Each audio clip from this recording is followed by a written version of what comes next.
A moment, he might have been drinking all day, so you might want to stay tuned for that. Something tells me he could be in a very good mood. I'm Bev Turner, and this is The Late Show Live.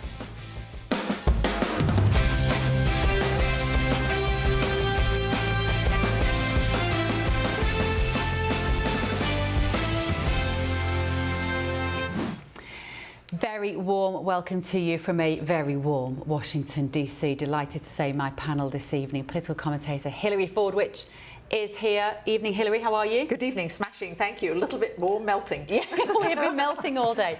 And political analyst Eric Ham as well. Eric, are you an Arsenal fan? No. You don't even understand the question, do you? No. I understand the question, and that's why I say not even close. Like most Americans. Yeah, this is true.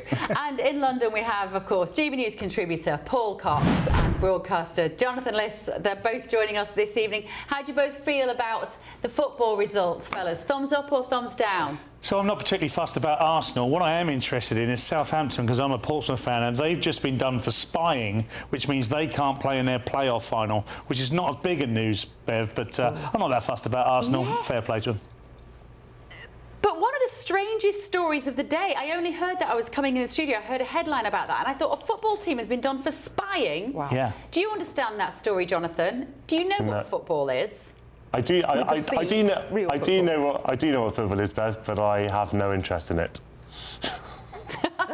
You and me both. Ben Leo does. He's going to be talking to us in just a moment because I think he's extraordinarily happy this evening. Right, we've got a packed show ahead of us. What a brilliant panel as well. I'm really looking forward to this. So today, Vice President J.D. Vance made a major intervention in British politics after the Unite the Kingdom rally at the weekend. It was a surprise to everybody in that room today, not least me, who was stood next to the bloke, the American reporter, who asked the question, came out of nowhere. J.D. Vance endorsed the protesters, he encouraged them to keep campaigning, and he told the UK to shut its borders, just like President Trump has said before. Have a listen. What you see all over the West, and it's kind of crazy, is this idea that the way to generate prosperity is to bring in millions and millions of unvetted people and drop them into your neighborhoods, and we simply reject that idea. So to everybody in the UK who rejects that idea, I'd encourage them to just keep on going. It's okay to want to defend your culture. It's okay to want to live in a safe neighborhood. It's okay to want your job to go to yourself and your neighbors and not to a stranger who you don't even know. It is reasonable for the people in Western societies to want to control who comes into their country and who doesn't. A lot of people, frankly, a lot of people in the media have tried to persuade all of those people that it's somehow racist to want to protect your borders, even though very often the very people who are most affected by low-wage immigration are lower-income Black and Hispanic Americans right here in the United States of America, and I guarantee that's true in the UK. So we believe in making America great again. You can't do that unless you protect your borders. I'd encourage our friends in the UK to follow the same path. Thank you all. Good to see you. Absolutely unbelievable. I'm sure a lot of you at home loved to hear that. Well, let's talk now to journalist and influencer Based and Bougie, who was at the protest, rally, whatever you want to call it, celebration maybe, at the weekend. So good to see you. Right, what did you think when you heard J.D. Vance, the Vice President of America, talking in such unequivocal terms about the fact that it's okay to want to protect your border? Based and Bougie. Well, it made me extremely happy, and it made me feel like I am not alone in my views. I mean, we've all heard the saying, when America sneezes, Europe catches the flu. And it was Trump and it was the Trump administration that first put out this idea that it's okay to protect your borders, and he received a lot of backlash for it. And it's only now that people are starting to realize that he actually had a point. You do need to protect your borders, because if not, this can have an economical and also financial and even just safety influence on your country. And not only that, these days, just being patriotic and protective of your country can lead to you just being ostracized from society. So to have someone like J.D. Vance actually saying, do you know what, you guys are doing the right thing, and yet we have our own prime ministers and mayor of London's demonising for us for being patriotic, it just restored some hope in my heart. Yeah, and it is sort of an emotional response to what should be a very rational conversation, actually. You say it gave you, hope in your heart. When he said it's not racist to want to protect your borders, I mean, it's kind of hilarious that we find that a controversial statement in 2026. But what was it like being at the protest for you at the weekend? It was absolutely amazing. I always look forward to UTK because it's the one day in the year where you actually feel united. Not only that, it was extremely diverse as well. There was a lot of Sikh people there, Iranian people there. There was a lot of Africans there. I'm not sure if you saw the amazing choir led by Ricky Doolan. They did absolutely well. And when you go there, everyone is just united. It's filled with hugs and kisses and music. It almost feels like a festival. So to see the contrast between the very happy UTK event and then opening up my phone and seeing, you know, the Mayor of London and Keir Starmer try to demonise it as some kind of terrorist national threat is absolutely insane. But anyone who has ever attended UTK always leaves UTK with some kind of hope that one day the country will return to its roots, which is just British culture. And just going back to what you said, patriotism doesn't equal racism, and it shouldn't be demonised. The same way you should protect your home. You know, you don't allow anyone to just walk in and out of your home. You have to properly vet them. So this is just common sense policies. And another thing I've realised is the idea of protecting your borders is only a problem in Europe. You know, no one ever tells Nigerians needs more Bangladeshi doctors and engineers. It's always in Europe, and I find that to be very, very suspicious. So it's very refreshing to hear someone as powerful as JD Vance actually reassuring my views that I'm not going insane. You see, people like our Prime Minister and other, and you say the Mayor of London would say that what JD Vance is doing there is he's causing division. This is something that whips up hatred to speak like that. You know, diversity is our strength in the UK. What would you want those people in power to really understand about the crowd of people that we're looking at here? And you were obviously amongst them at the weekend. What is it that they don't get? I think they don't get that they are just human beings who are simply just concerned, not just for their country, but their family. Because what people fail to understand is what happens on your streets will have a direct effect on what happens in your home. And all these people want is for people to first and foremost stop assaulting their children. They also want people to stop terrorizing their streets. We've all seen the crime rates, it just keeps going up. And they also want to feel as though they don't need to be demonized for loving their culture and customs. These days, just to wave the flag, you're being labeled as far right. And the idea of diversity and multiculturalism is our strength. I'm so sick and tired of it. Multiculturalism and diversity is not our strength. Unity is our strength. If you look at all the countries that are doing successfully well, whether it's Dubai, whether it's China, you can see they have a very, very common pattern, which is they are unified under one culture, they're unified under one religion. Now, that's not me saying that people can't have their separate religions and cultures. That's what makes the West, is that everyone's able to live as freely as they want. However, just don't impose your customs and your cultures and your religions in an indigenous land that is not yours. And obviously, Britain is where I was born. The culture means everything to me, and I just don't want to see it change. It doesn't mean I hate everyone. It doesn't mean I don't want migration totally. It's just I don't want to see the country changing, and we are seeing a drastic change, whether it's just the demographics, whether it's economics, whether it's safety. And even just for women now, these days, it's not even safe for women. And we all know exactly why that is. I'm torn about this question because I don't want to give Piers Morgan any publicity because, frankly, I think he's just a dinosaur that needs to just crawl away and just leave our media landscape. But you've had a hard time because you went on that podcast, didn't you? And Ava Santini, a left-wing commentator, walked off because you said the same sorts of things that you've just said now. And Piers Morgan and Ava found that so offensive that he gave you a really hard time, was extremely critical about you, and Ava actually stormed off. How have you been since that? Because it's been a big media storm to be involved in and to be at the centre of that. And you sit there calmly and articulate and still talking, frankly, sense that so many people in the UK would agree with you. How's it been for you?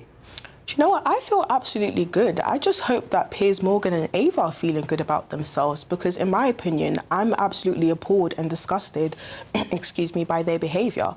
I just don't understand that if someone's bringing you statistics about young children being assaulted, I don't care if it's one child or 250,000 children, who are you to sit there and make it about racism and Islamophobia and DEI and rainbows and multiculturalism? When are we finally going to get to a stage in this country where we're just going to say, do you know what, these young English girls who are assaulted, it is wrong, and how are we going to fix it? I'm so sick and tired of seeing people dancing around this topic, a very sensitive topic. These people don't have a clue what these women are going through. Till this day, they're still healing from this type of trauma. And you have people like the likes of Piers Morgan and Ava just sitting there and making it about Islamophobia. But this goes back to my point that I was making, where diversity is not our strength, unity is our strength. We need to be unified on just common morals, which is assaulting children is wrong. It doesn't matter if it's a Muslim, if it's a Christian person, it is wrong, and we shouldn't make it about racism and Islamophobia. Something about that was very, very dark and demonic, and I really hope Ava and Piers Morgan can sleep well at night. There's nothing better than somebody putting Piers Morgan in his place and taking the moral high ground. Based in Bougie, what a pleasure, because do you know what, tonight the people down the road in the most powerful house in this world agree with you. And not that, Wally. So thank you so much for joining us. Thank you so much for having me. There, journalist and influencer. Right, should we get the thoughts of my panel? Eric Ham, let me come to you. Remarkable young woman. It is controversial, this march that happened at the weekend, because there are people there who say things which do push the boundaries in terms of the rhetoric around immigration. But as Based in Bougie was saying, that the vast majority of people were there because they're looking for something. They're looking for community, a sense of identity, belonging. Is that okay that they get together and want to feel that way? Absolutely, and I think that's one of the key components of democracy, is for people to be able to come together and express themselves, and that is actually protected in a free and fair society. We see that here in the United States. I think the issue becomes how in fact do you go about doing that, or if that becomes problematic. And I don't think that's a problem there. And in fact, I think we're seeing with the West, particularly in the UK, that is playing out. People are able to express themselves. One she talked about China. The difference between China and the UK is China is a communist nation. There is a lot of state control, which you simply do not see in the West.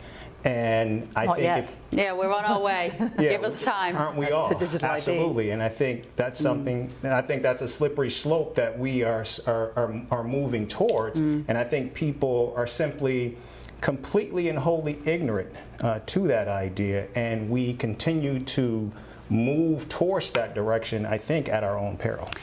Hilary, how important is it when people like JD Vance come out and issue such an unequivocal statement about the fact that it's okay to be proud of your country and want secure borders? Does it matter? I think that it was lovely that he did, because he was giving such support. And if you looked at that march in the UK, Nick Shirley was there, and when he came out, they were chanting in London, USA, USA. Yeah. They've seen what President Trump was able to accomplish here so quickly. And I thought it was wonderful. When we were listening to the lady of colour there, she said the same thing that I saw a number of people interviewed. There were people of colour, there were people from Iran, all across the world. The difference is when they come legally and they want to assimilate. Those are two things that I think not enough people make assumptions, clarifications about. I'm an immigrant to America. I'm a legal immigrant, and I've assimilated into American culture. I'm very proud of my British heritage, of course, but that's the difference. And whether there are people that want to come and they want to dominate your culture and they want to impose their lifestyle upon you and they want to impose their religion upon your country, that becomes very different. And I can know why you don't understand. You couldn't remember her name. It's Based and Bougie, but that is her influencer name. I didn't want to get it right. I didn't want to get it right. At Based and Bougie. It's not a real name, but it is her sort of her influencer name. Yes. Let me go to London to Paul and Jonathan on this. Jonathan Liss, let me come to you. You've just heard. Oh, Bougie's still there. Marvellous. Lovely. Right, Jonathan, your thoughts on what you've just heard so far? I'm afraid that I didn't hear anything, Bev, because we weren't given sound to your interview before. So I can't comment on what was said about that. That's all right. I can answer general questions about the topic. I think you pretty much know what I'll say about them, but fire away. Well, JD Vance today put up a very strong, clear defence of the ability and the freedom to express that you want to live in a country with closed borders and that you have serious concerns about and potential grievance about mass immigration. And the question was, is it important when somebody as powerful as JD Vance makes those statements? Does it empower others to say, actually, I feel the same way and I'm glad that I'm allowed to say it? Bev, I don't think that there's anything racist per se in saying that you want to have border controls.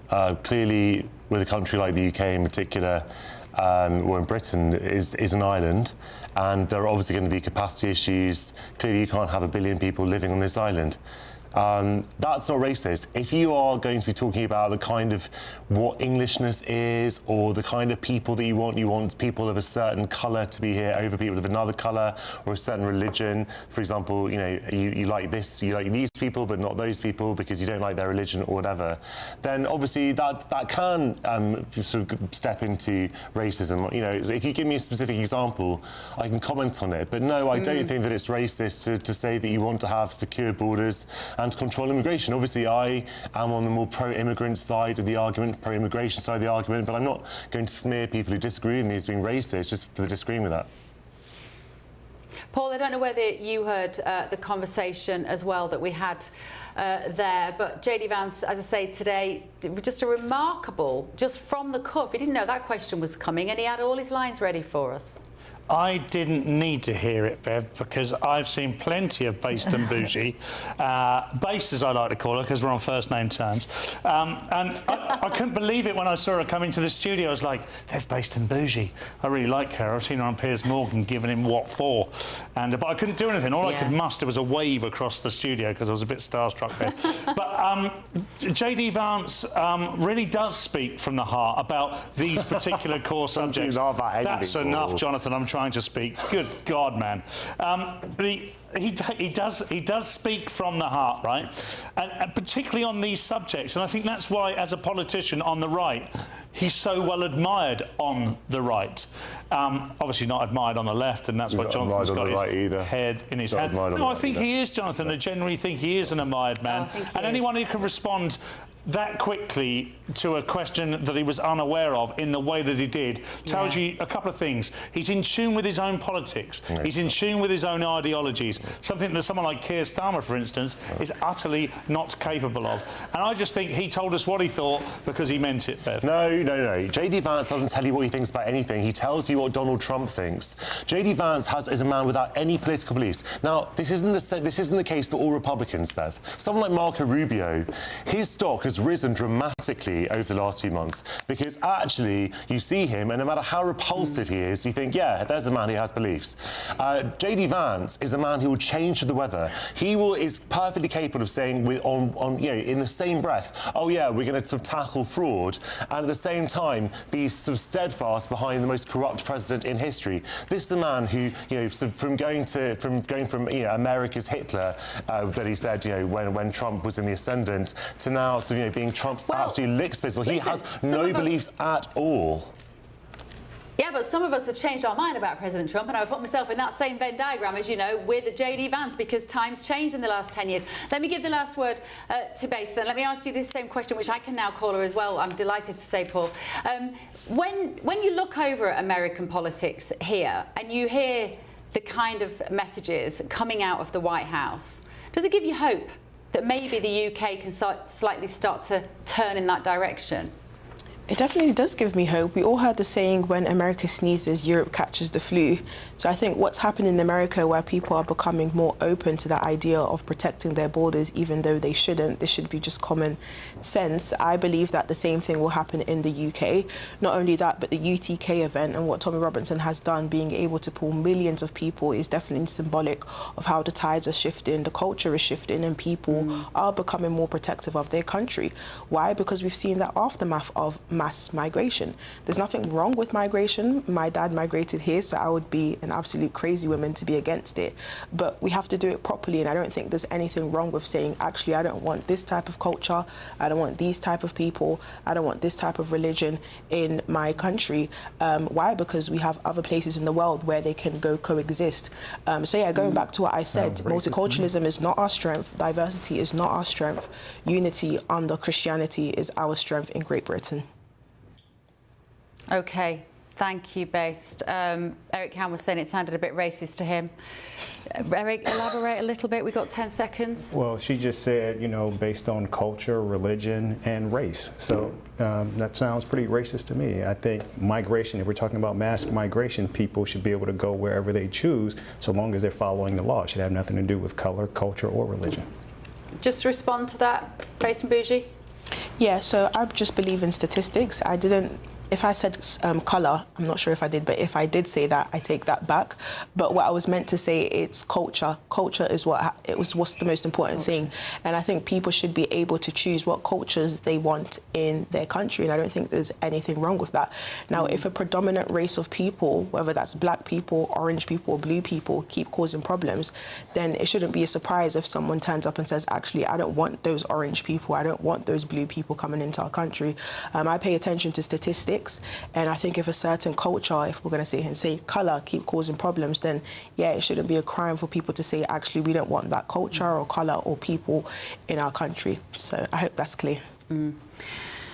It's very clear, and let me be clear, don't go back on Piers Morgan. He doesn't deserve you. We'll have you back anytime on The Late Show Live. Thank you so much for joining us. Right, still to come this evening on the show, this. So they called up, they had heard I made the decision. They said, sir, could you give us a couple of more days because we think they're being reasonable. President Trump was showing people around his building site this morning, and he said he was just an hour from launching a strike on Iran when he was persuaded to call it off. But the clock is ticking, and I'll tell you exactly what was said about this massive topic at today's briefing. This is The Late Show Live, only on GB News.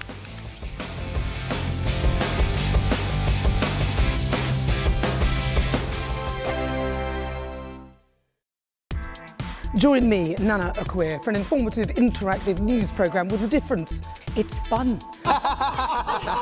No, he didn't say that, Dave. I'm so surprised. I think there's an element of truth to that. Join me from 3 p.m. every weekend, only on GB News, Britain's news channel. Hi, I'm Michelle Dewberry, and my show is your opportunity to cut through all the noise and dive in headfirst to some robust debates. Ideas clash. Situation, isn't it? No, because the failure is you're deliberately avoiding my point. Nothing's held back. And if you think this is the end of it, wait for more. And we do not shy away from the difficult stuff. Sometimes I want to shake people and say, if only you understood. So join me on Jubes & Co. weeknights at 6 p.m. only on GB News, Britain's news channel. From court mornings to warm family brunches, from football to tennis, in the car, in the kitchen, GB News Breakfast is there with the stories you need and the conversations that matter. Anyway, let's talk business. Well, it has been a historic night in British politics. It's astonishing, isn't it? We're here again to start your day just right. GB News Breakfast. Every morning from 6 a.m. Only on GB News, Britain's news channel. Westminster, the ultimate clique. And you're fighting like rats in a sack. But here on the Camilla Tominey Show, we ask the questions the establishment media is too scared to ask. OK, let me ask you a straight question, because I know you're a straight-talking politician. Whether it's net zero, illegal immigration or law and order, nothing is off limits. You had the power then. Yeah, as I and say, now you've lost it. That's the Camilla Tominey Show, a politics show that's fearless. But no, let me finish my question if you don't mind, because it is my show. Sundays at 9:30, only on GB News, the People's Channel, Britain's news channel. From the school run to the home run, watch a new show for all of Britain. So he can say whatever he wants. A straight talking show where all voices are heard. And, you know, when are we going to stop talking about smashing the gangs and actually do it? With the stories that matter from every part of our country. There's a bit of a crash landing there for your Chancellor. Bold, fearless and standing up for you. That's me, Martin Daubney, 3 p.m. till 6 p.m. weekdays, here only on GB News, the People's Channel, Britain's news channel. Westminster's full of talk, but out here, it's the real world. Am I allowed to talk now? No, that's it. This is where it matters, real people and real lives.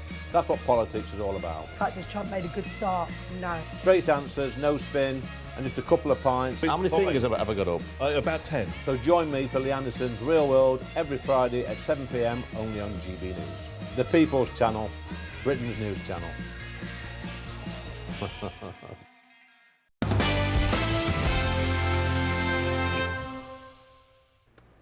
Welcome back to The Late Show Live. So President Donald Trump revealed he was just 1 hour away from authorising a military strike on Iran as he spoke to the media earlier today. They knew I was getting ready to attack. I didn't tell them. I'd never tell anybody when. You're in constant contact? I never tell anybody when, but they knew that we were very close. I would say I was an hour away from making the decision to go today. And we would probably not be talking about a beautiful ballroom today. We'd be talking about that. And no, I had made the decision. So they called up. They had heard I made the decision. They said, "Sir, could you give us a couple of more days because we think they're being reasonable." How long is it take for Iran to come to? Well, I mean, I'm saying 2 or 3 days, maybe Friday, Saturday, Sunday, something, maybe early next week, a limited period of time. So that was this morning. The President took an impromptu tour of his ballroom building site with a few members of the press who were there this morning in the pool at the White House. And of course, a lot of people want to talk about Iran. And this was the same topic today in the briefing room as well, because he suggested, as you heard there, that the United States could still launch further strikes on Iran as negotiations remain ongoing. He warned that military action remains on the table if a deal is not reached. And this is what Vice President Vance said subsequently today. It's actually a very simple proposition here. There are two options, two pathways we can go down when it comes to the Iran situation. So step back for a little bit. What the President of the United States has said is, number one, Iran can never have a nuclear weapon. And I think it's important for the American people and all of you to appreciate that when we say that, it's not just that Iran cannot have a nuclear weapon, it's what would happen if the Iranians did get a nuclear weapon. We know that a lot of nations all across the Gulf would then want their own nuclear weapon, and then a lot of nations all across the world. And what has been a very effective bright spot of American foreign policy really for the last 20 or so years would disappear overnight. If you have every country in the world scrambling to try to get a nuclear weapon, it would make us all much less safe. And well, I'm delighted to say that I'm joined now by Lisa Daftari from the Foreign Desk, because Lisa, I was thinking about you today when I was in that briefing room and listening to JD Vance talk about Iran, and particularly around the issue of whether the negotiators in Iran can be trusted. And he said, Lisa, that they are a great and proud civilization. He said they have some very smart people working there. And he said we have lots of people here in Washington as well that have hailed from Iran. Great people. He said, but some of them are more hardline. And he pretty much said, he was being very candid, he didn't know entirely whether he could trust them in the negotiation process. He said, we are negotiating in good faith. But do you think they are, Lisa? Because he didn't seem sure. Right. So the wonderful Iranians that he has encountered, whether they're in Washington or in the New York City real estate world, the ones who are educated and kind, they are not the ones who are running the Iran regime, unfortunately. You have perhaps two kinds of leaders. Do that thing with the button where we can hear it? Oh, sorry.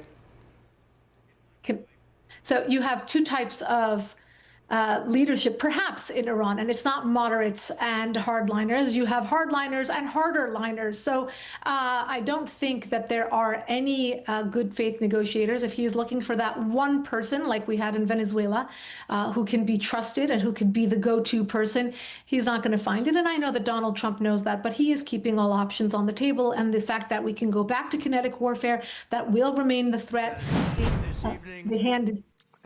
It will be something very special to remember that all of us here tonight continue Sorry, Lisa, we're having a few technical. Sorry, Lisa, we're having a few technical issues here today. You carry on. We're just looking at this. President Trump is delivering some live remarks, but I was very interested to hear what you have to say. Carry on. Right. I was just pointing to the fact that we know the nature of the regime. I know that Donald Trump knows the nature of the regime. And we've made our priorities very clear. No nuclear weapons. The one thing I would say to add on to what J.D. Vance said, it's not just that there will be a nuclear race in the Middle East and in other parts of the world, because I know there are people who are probably on your panel and are thinking, well, there are other bad actors who have nuclear weapons, and we have nuclear weapons, and Israel has nuclear weapons.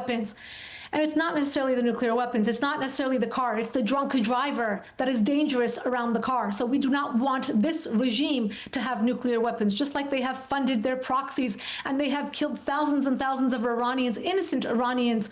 They have American blood on their hands. They have European blood on their hands. They have put all of their money into a weapons program, and their ideology is to kill, to export their brand of Shiite Islam to the world, and they will continue to do so. I know that Donald Trump knows that. So the fact that he has given them a couple of days, the fact that he has looked for off-ramps throughout the process since February 28th has allowed the markets to adjust. It's funny he said Friday, Saturday, Sunday, because that's exactly what we have been saying. Statistically, we have seen that these types of attacks don't start up again in the middle of the week because they rattle the markets too much, but more so on the weekends so that they could readjust a bit better by Monday. And that's what we have seen throughout this war as well. Look, I do appreciate, from a foreign policy point of view, I do appreciate that, again, every crayon is out of the box, every strategy, every potential tool that we have at our disposal is on the table. They had a chance at diplomacy. We didn't even talk about nuclear weapons. We've been only discussing the Strait of Hormuz. That is how duplicitous this regime is, to change the arena of war, first to Hormuz and then to the negotiating table, because that's where they have always had their wins. In previous administrations, whether it was the Biden administration or the Obama administration, they got cash, they got the sanctions loosened, they were able to go back to business as usual, funding their proxies, amassing their weapons, and running circles around the American administration. But I don't think they're going to get that far with Donald Trump. So just briefly, Lisa, if you were in these negotiations on behalf of America, what would you be saying to Iran? I wouldn't be in negotiations with Iran's regime because we do not negotiate with terrorists, and they have proven themselves for 47 years to be terrorists. The only language they understand is the language of might. Nobody wants war. Nobody wants a forever war. The fact that we're involved in this operation is to stop our forever wars and to stop our involvement in the Middle East and to provide more stability, not just the Middle East, but for us here at home or for the Europeans or for anyone who has ever been the victim of terrorism. That goes back to the root of the issue, which is Iran's regime. If you're looking at various news platforms, various podcasters, college students putting up encampments and praising Hamas and Hezbollah, where does that come from? That funding, that organization comes from Iran's regime. They are the root of all of this indoctrination. They are the root of all global terrorism. They're the #1 executioners this year and every year for the last few decades. And this is a foregone conclusion that the only way to deal with them is to get rid of them and to give the Iranian people, we should listen to them. Don't listen to me, listen to them. The majority of 90 million people who are telling us that they are fighting for basic freedoms, and they have a chance at that right now. Okay, Lisa, brilliant as always. Editor-in-Chief at the Foreign Desk, Lisa Daftari there. Thank you, Lisa. Sorry about those technical issues as well. We're looking at these live pictures here of President Trump talking at the White House. It's a Melania event tonight. I thought it was. Anyway, he's chatting there on the balcony. We'll bring you any of that if it's particularly relevant to you all this evening, but still to come this evening on The Late Show Live.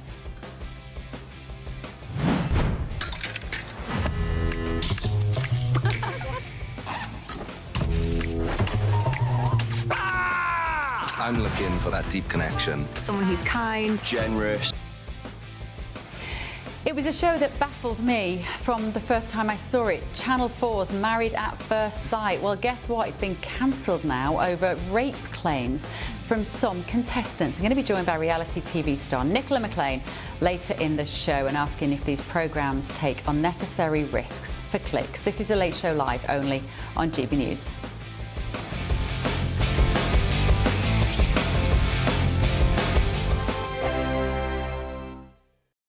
Westminster, the ultimate clique. And you're fighting like rats in a sack. But here on the Camilla Tominey Show, we ask the questions the establishment media is too scared to ask. OK, let me ask you a straight question, because I know you're a straight-talking politician. Whether it's net zero, illegal immigration or law and order, nothing is off limits. You had the power then. Yeah, as I And say, now you've lost it. That's the Camilla Tominey Show, a politics show that's fearless. But no, let me finish my question if you don't mind, because it is my show. Sundays at 9:30, only on GB News, the People's Channel, Britain's news channel. Breaking news, live updates, stories that matter. From the heart of the GB newsroom to every corner of Britain, with our team of dedicated journalists across the UK. GB News bulletins are there to deliver the latest news that matters to you. Bulletins on GB News, The People's Channel, Britain's news channel. Hi, I'm Michelle Dewberry, and my show is your opportunity to cut through all the noise and dive in headfirst to some robust debates. Ideas clash. Situation, No, isn't it? no, Because the failure is... You're the failure is... deliberately avoiding my point. Nothing's held back, And if you think this is the end of it, wait for more. and we do not shy away from the difficult stuff. Sometimes I want to shake people and say, if only you understood. So join me on Jubes and Kerr weeknights at 6 p.m, only on GB News, Britain's news channel. Westminster's full of talk, but out here, it's the real world. Am I allowed to talk now? No, that's it. This is where it matters, real people and real lives. That's what politics is all about. The fact is Trump made a good start. No. Straight answers, no spin, and just a couple of pints. How many fingers have I got up? About 10. So join me for Lee Anderson's Real World every Friday at 7 p.m, only on GB News. The People's Channel, Britain's news channel. I've been in Westminster for a long time, but I know that though power may be here, its effect on people's lives is across the whole of the country. We may be where rules are made, but it's where they're implemented that matters. Join me, Jacob Rees-Mogg, for forthright and frank discussion on where Britain has come from, where it's going, and where it will end up. That's State of the Nation, Monday to Thursday, 8 to 9 o'clock. Vox Populi, Vox Dei. From the school run to the home run, watch a new show for all of Britain. He can say whatever he wants. A straight talking show where all voices are heard. And, you know, when are we going to stop talking about smashing the gangs and actually do it? With the stories that matter from every part of our country. There's a bit of a crash landing there for your Chancellor. Bold, fearless and standing up for you. That's me, Martin Daubney, 3 p.m. till 6 p.m, weekdays, here only on GB News. The People's Channel, Britain's news channel.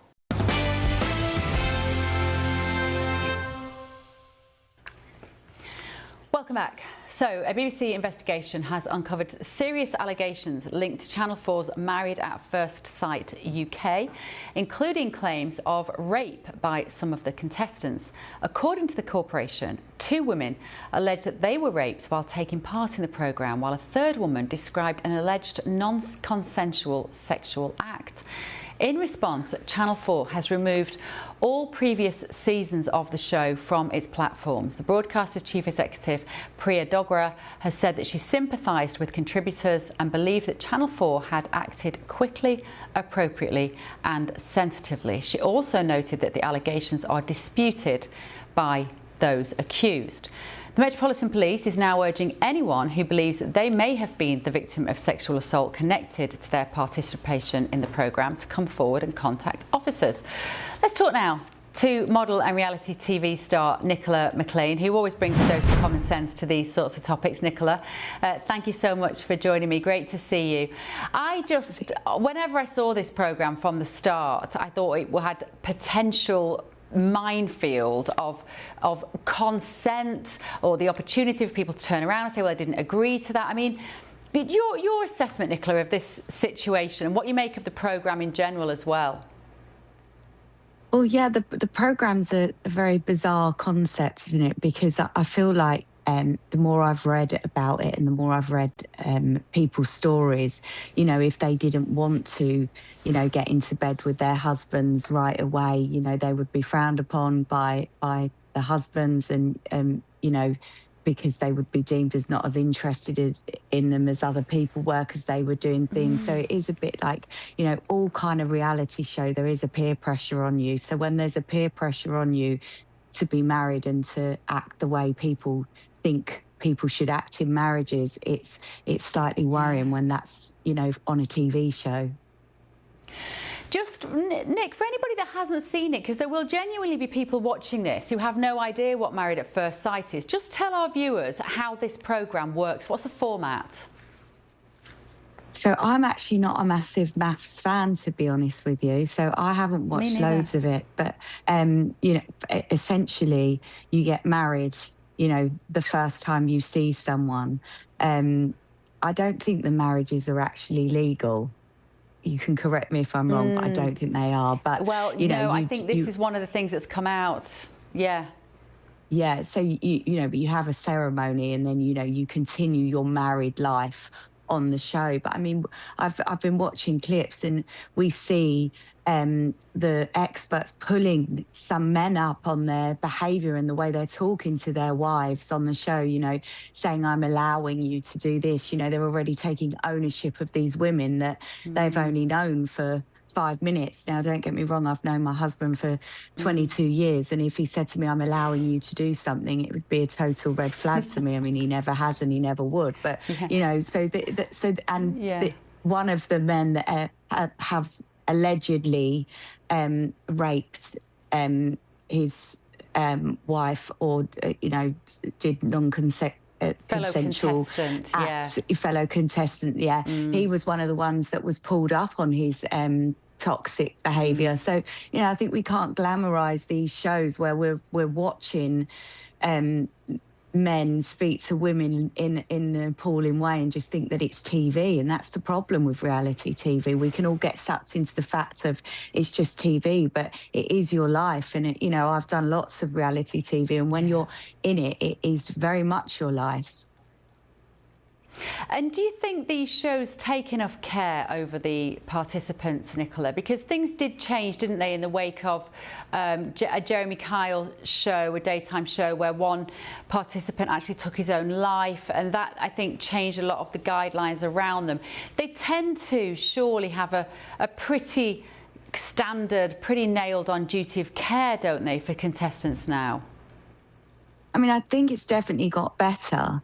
I definitely, you know, you see that in shows like Love Island, you know, they used to be able to drink as much as they wanted, but then obviously that's a dating show as well. They'd be getting into bed with their, you know, their partners, and then, you know, if you have too much to drink, you know, the problem with consent's there again. You know, I speak to my boys about this all the time.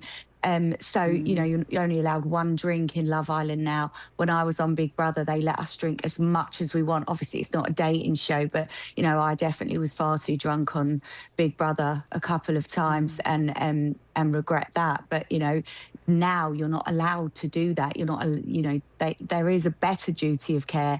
But I think ultimately, if I'm really honest, you know, they're there to give the public what they want, which is entertainment. In no way am I saying what's happened with maths, by the way, is entertainment. But what I mean is, you know, the producers and everyone are there to make a show. So I do think the duty of care has got better, but it's really hard. You know, we've seen so many Love Island people come out and, you know, and really struggle with normal life after having such...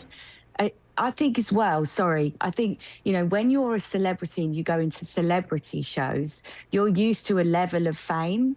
But when these people are going into these shows and they're just normal people, they've never, you know, they've found a couple of thousand followers on Instagram, and they go and receive this huge level of admiration, and then the work dries up, or, you know, it's really, really hard to cope with. Oh, yeah. So I think that, you know, I think there's loads of things that we could be doing better. But, you know, I'm a huge reality TV fan. I love watching it. I don't want it to end. But, you know, these allegations are obviously shocking, and, you know, thoughts are with the victims. Yeah, absolutely. Nicola, what a pleasure, as always. Model and reality TV star commentator Nicola McLean, great to see you, Nick.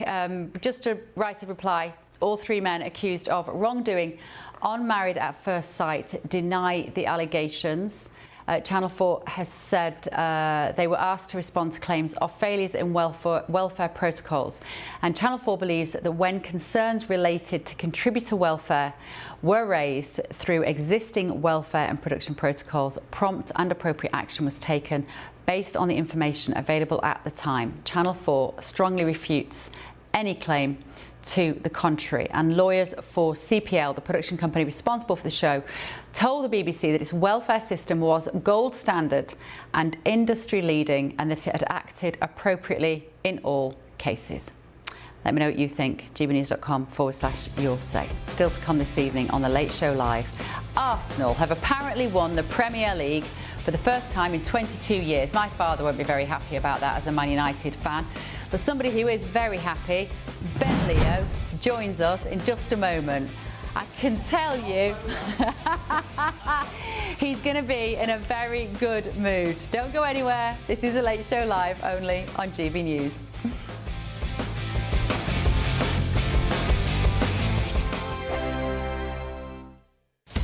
Breaking news, live updates, stories that matter. From the heart of the GB newsroom to every corner of Britain, with our team of dedicated journalists across the UK. GB News bulletins are there to deliver the latest news that matters to you. Bulletins on GB News, The People's Channel, Britain's news channel. From cold mornings to warm family brunches. From football to tennis in the car, in the kitchen. GB News Breakfast is there. With the stories you need and the conversations that matter. Anyway, let's talk business. Well, it has been a historic night in British politics. It's astonishing, isn't it? We're here again to start your day just right. GB News Breakfast. Every morning from 6 a.m. Only on GB News. Britain's news channel. Westminster's full of talk, but out here, it's the real world. Am I allowed to talk now? No, that's it.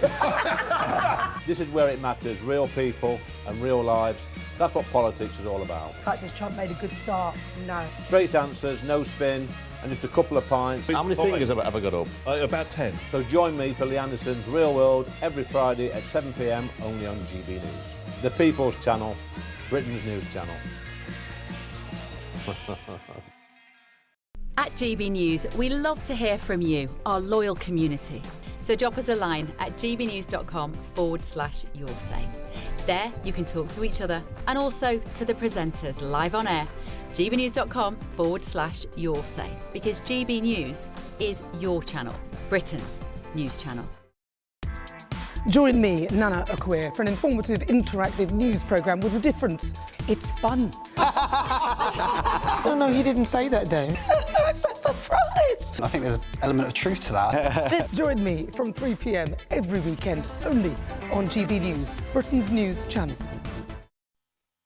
You want to know what's really going on in the corridors of power? Labour don't know what to do with you half the time, and that makes you quite lethal in the chamber. Get behind the headlines with Chopper's political podcast. Join me, Christopher Hope, as I sit down with the great and the good of British politics. We'll see where this ruling takes us. These are the stories shaping our nation. Chopper's political podcast, available now on all platforms. Listen in and stay ahead.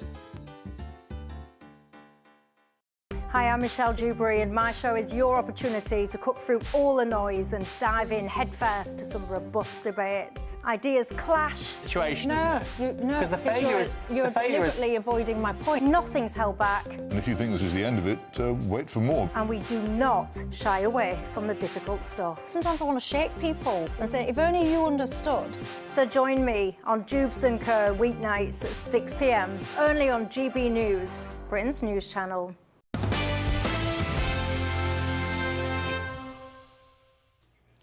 Now, apparently Arsenal have won their first Premier League title in 22 years. They didn't even have to play today because this.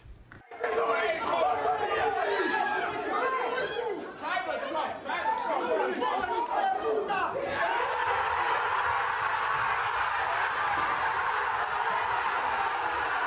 was the moment that the Arsenal players found out they'd won the league, because they were watching Man City, who were held to a 1-1 draw at Bournemouth. It's the first time the Gunners have apparently been champions since 2004. And one man who's very, very happy tonight is Ben Leo. Ben, I'm thrilled for you, my friend, but you've got to explain a lot of this to me. What happened, Ben? What did you do to win this? Why is this Arsenal team so fantastic? Oh, Bev, hello. Good evening. What a day. What happened today was Arsenal played yesterday. We won our game. We played at the weekend. There was 2 games left of this Premier League season, and it would have gone down to the final day of the season, which is this weekend, if Man City had beaten Bournemouth tonight. But they failed to do so. Bournemouth, strong, hearty. I love the Cherries. They're my second team now. They put in a massive performance, which means it was mathematically impossible for City to win the league. So it ends 22 years of heartbreak for Arsenal fans like me. And look, I know it's only football. I know it's only a game. But when you've been going to football like I have since I was a young boy, going to the likes of Highbury and growing up with Arsenal as my team and being so close to them and following them emotionally, after 22 years, it's fair to say I shed a few happy tears today. It was an amazing feat, especially against a team that's been accused, by the way, of bottling the Premier League and different competitions in recent years, because by my own admission, we have been mentally weak in, well, season after season for decades, but we finally shook the monkey off our back and we've done it. I'm so happy. We're looking at these pictures from North London tonight, Ben. What was it like being in America? Because I know you would have loved to have been back in the UK for this win. Was there a massive celebration in a local pub somewhere? Where did you watch it?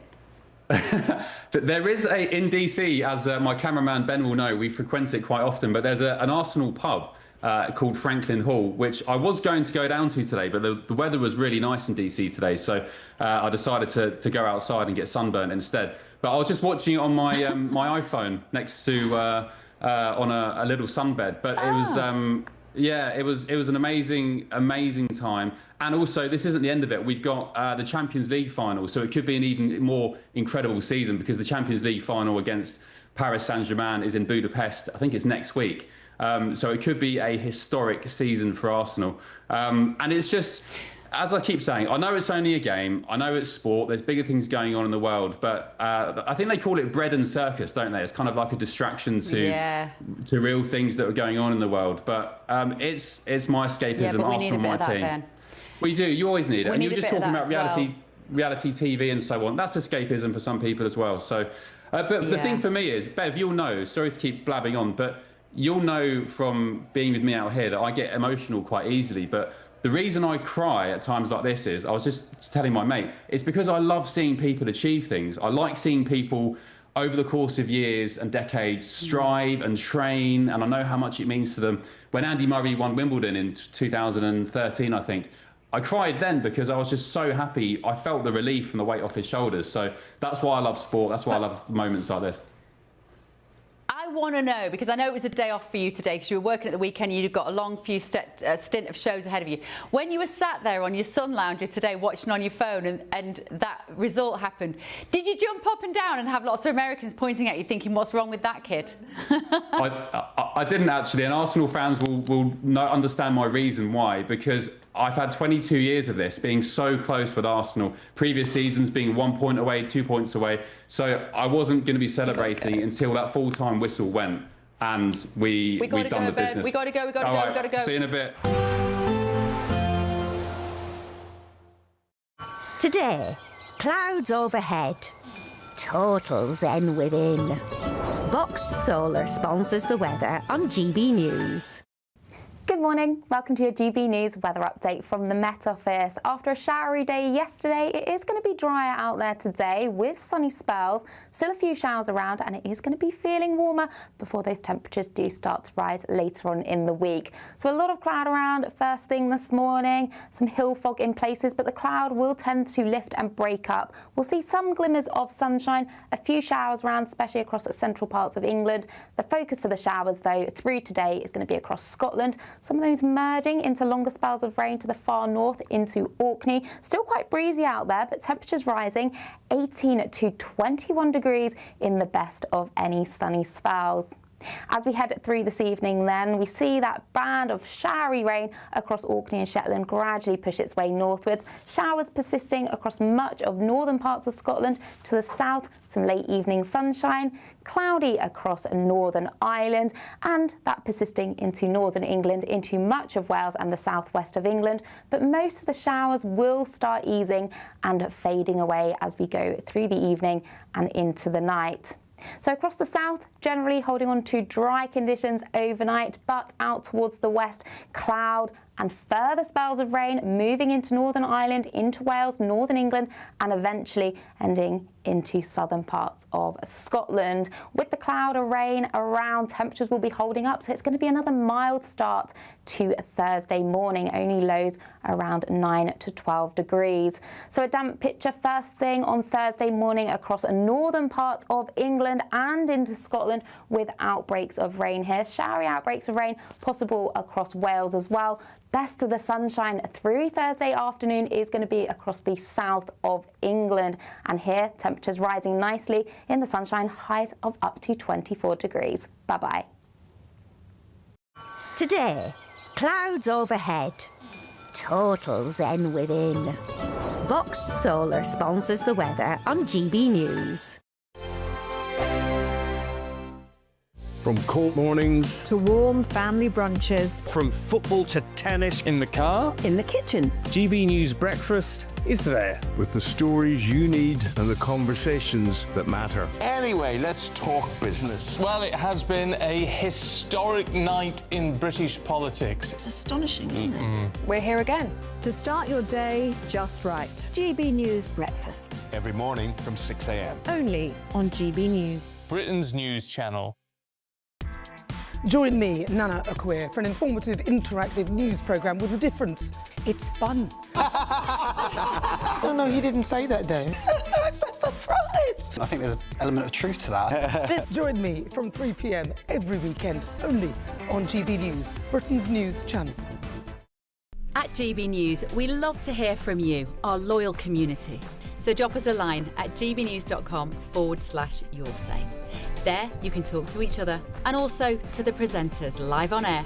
gbnews.com/yoursay, because GB News is your channel, Britain's news channel. Westminster, the ultimate clique. And you're fighting like rats in a sack. But here on the Camilla Tominey Show, we ask the questions the establishment media is too scared to ask. OK, let me ask you a straight question, because I know you're a straight-talking politician. Whether it's net zero, illegal immigration or law and order, nothing is off limits. You had the power then. Yeah, as I and say, now you've lost it. That's the Camilla Tominey Show, a politics show that's fearless. But no, let me finish my question if you don't mind, because it is my show. Sundays at 9:30, only on GB News, the People's Channel, Britain's news channel. From the school run to the home run, watch a new show for all of Britain. He can say whatever he wants. A straight talking show where all voices are heard. and you know, when are we going to stop talking about smashing the gangs and actually do it? With the stories that matter from every part of our country. There's a bit of a crash landing there for your Chancellor. Bold, fearless and standing up for you. That's me, Martin Daubney, 3 p.m. till 6 p.m, weekdays, here only on GB News. The People's Channel, Britain's news channel. Westminster's full of talk, but out here, it's the real world. Am I allowed to talk now? No, that's it. This is where it matters, real people and real lives. That's what politics is all about. In fact, has Trump made a good start?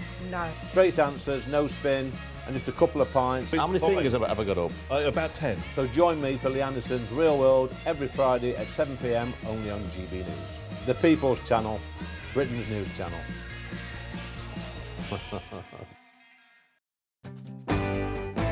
I'm Tom Harwood. This is GB News, Britain's news channel.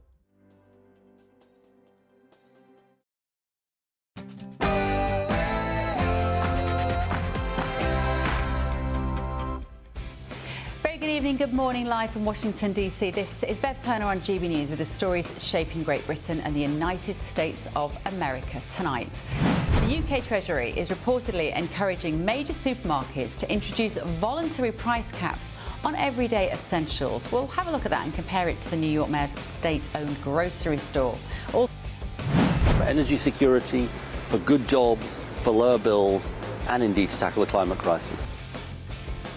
I'm sorry, that wasn't intended to give you nightmares, but the climate crisis that the Health Secretary was talking about just then is putting our way of life at risk, according to a new advisory committee. They have said that schools should even cancel exams in the summer due to the summer heat. Oh yeah, out also tonight. I am announcing this government will make a new free-of-charge digital ID. Well, that rushed announcement of digital ID plans apparently spooked the public, destroying confidence in the idea. That is according to a committee of MPs. I'm going to discuss this with someone who thinks digital ID is a good idea. As you know, I don't. I am Bev Turner, and this is The Late Show Live. Remember, no breaks now.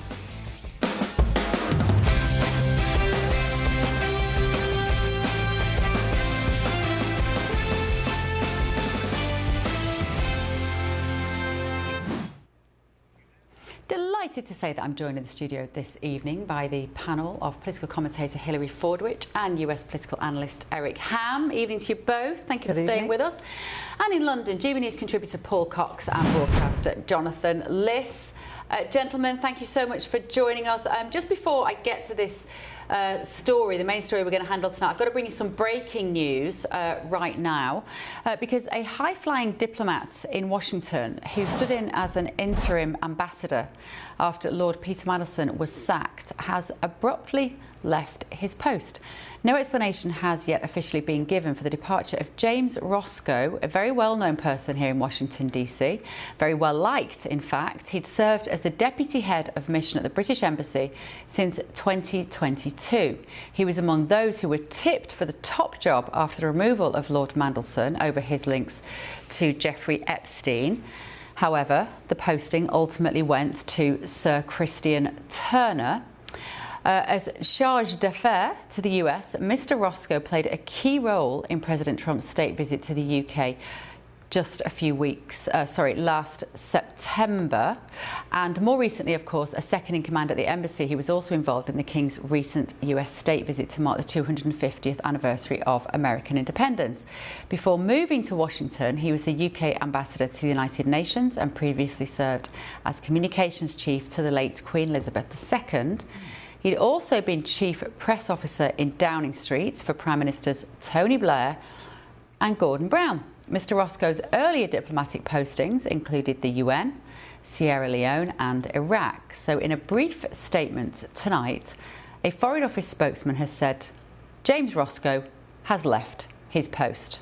That is it. Now, I don't know whether we want to discuss this in any particular detail. We just wanted to bring you that story. You're familiar with James Roscoe, having been based here in DC, Hilary? I do know of him, yes. He's very well known, as you mentioned, and also he's well liked and he's well respected. And actually, his having worked for the Queen is probably his best. Of all the things you mentioned there, that's what people have known about him. So I don't know what's going on here, but to be rather abrupt, who knows? Shocking, a little shocking in Washington. It is rather mysterious. It was a very successful visit by the King himself. Absolutely.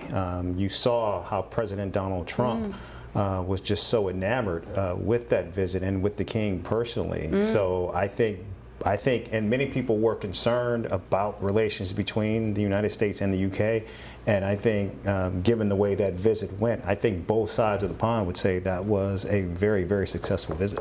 Yeah, I mean, it's not sort of terribly becoming to speculate about why somebody's lost their job so quickly like this. But let me just ask my panel in London, without us throwing this guy under the bus, because he's obviously just lost his job quite quickly, I can't help but wonder, Paul Cox, whether this might be part of the shadow cast by Mandelson, because he was in that building down the road from here when James Roscoe was working for him.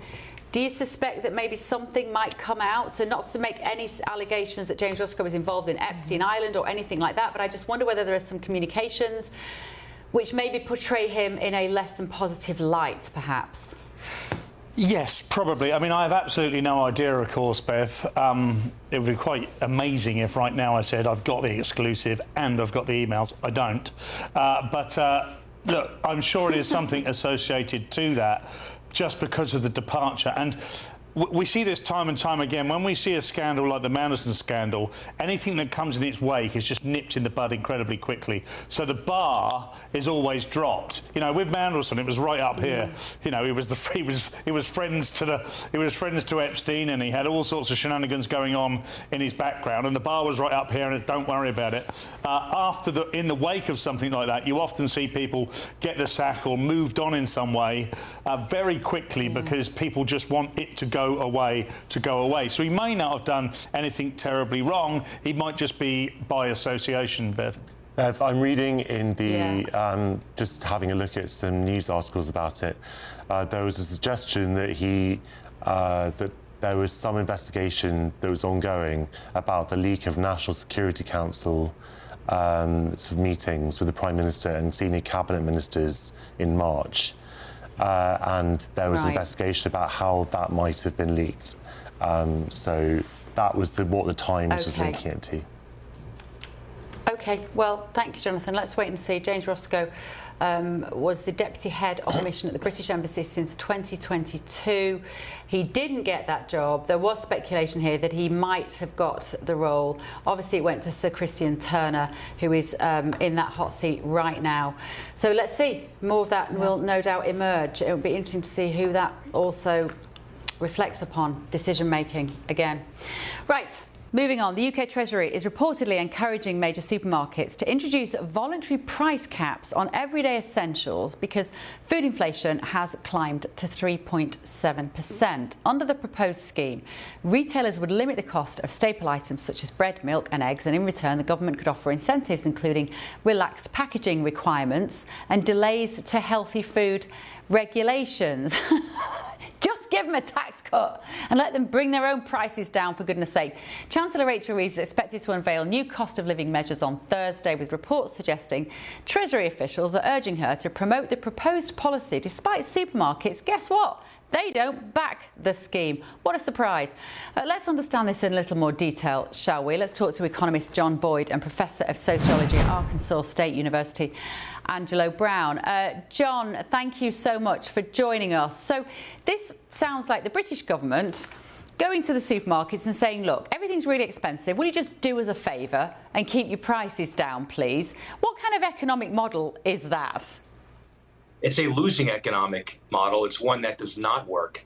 Price controls are not the answer. I like what you said to kick off this segment. The better approach is to cut taxes, cut regulations, and a pro-business energy policy. One of the major drivers that are making not just groceries more expensive, but most household items today, is anti-business inflationary pressures on gasoline and on transportation and on the supply chain. Angelo, what do you make of it? We're hearing about Mamdani's going to bring in some state-run groceries in New York, and that's got people interested in this relationship between the state and retail.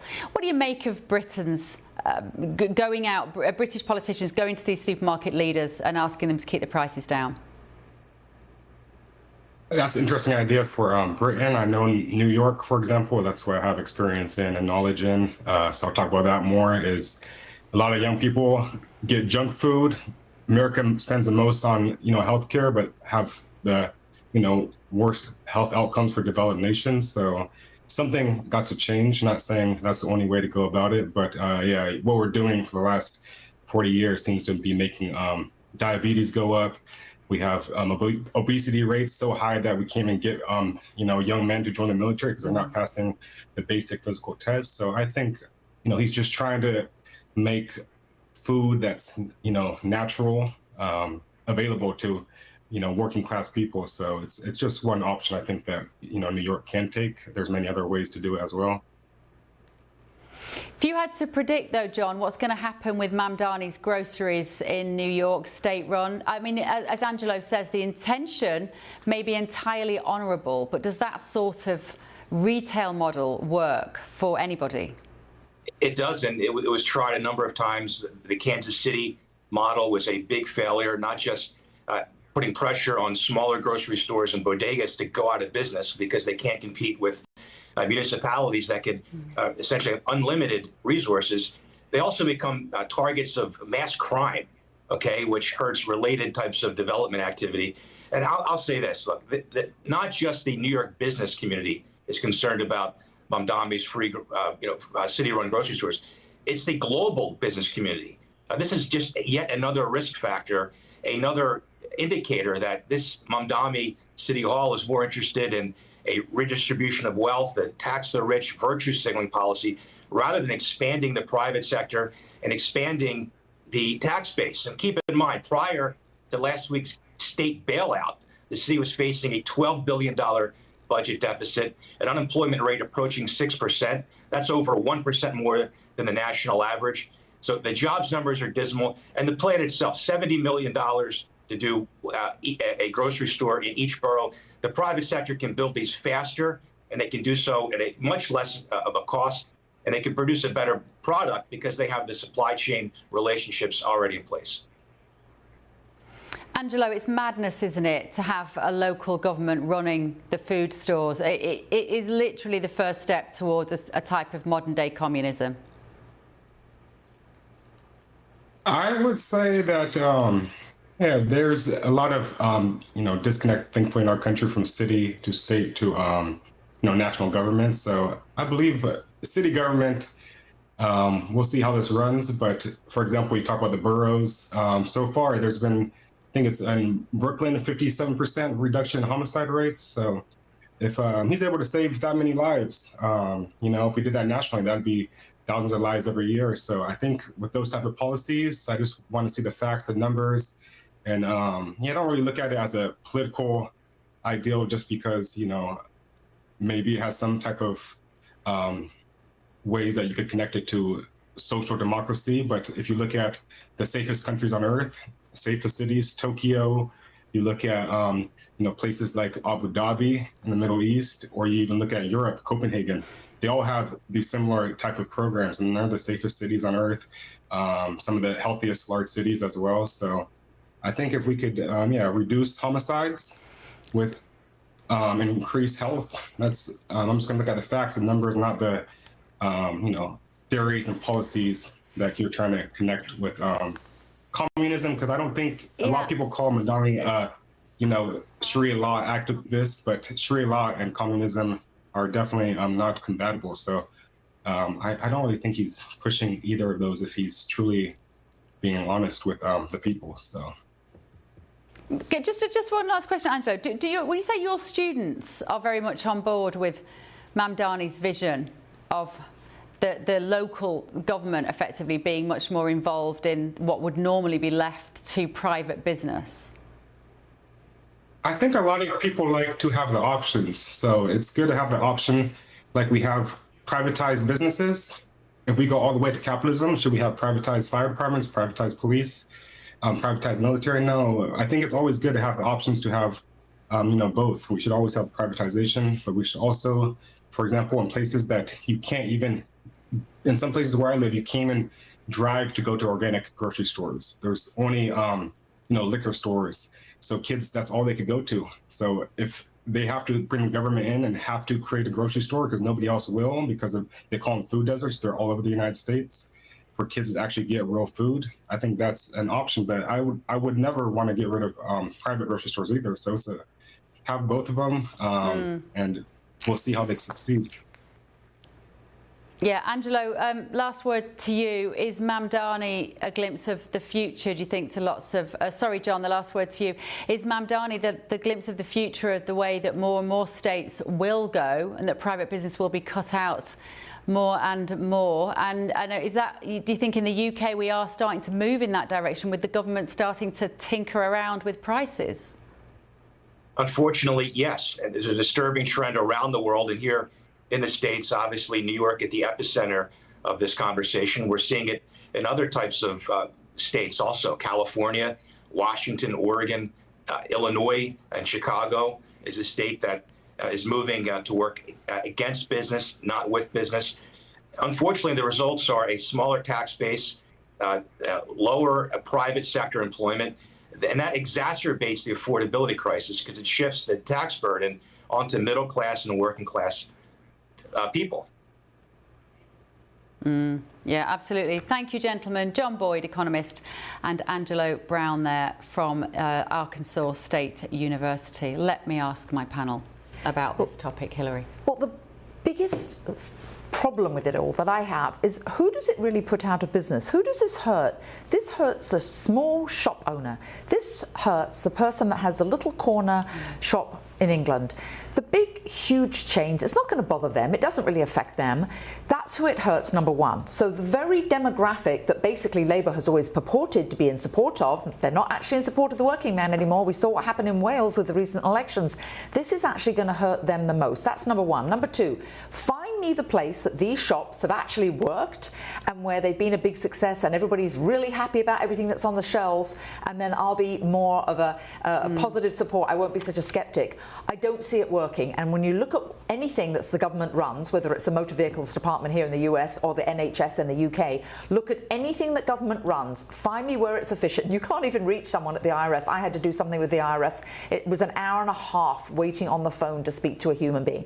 So I can't think of anything that government really runs except for giving you parking tickets that's very efficient. So number one, it's not efficient. Number two, it puts those little people out of business, the very people it purports to help. And most importantly of all, who really wants it? Because you don't have the selection and the people aren't happy about it. So it's a lose, lose, lose three ways.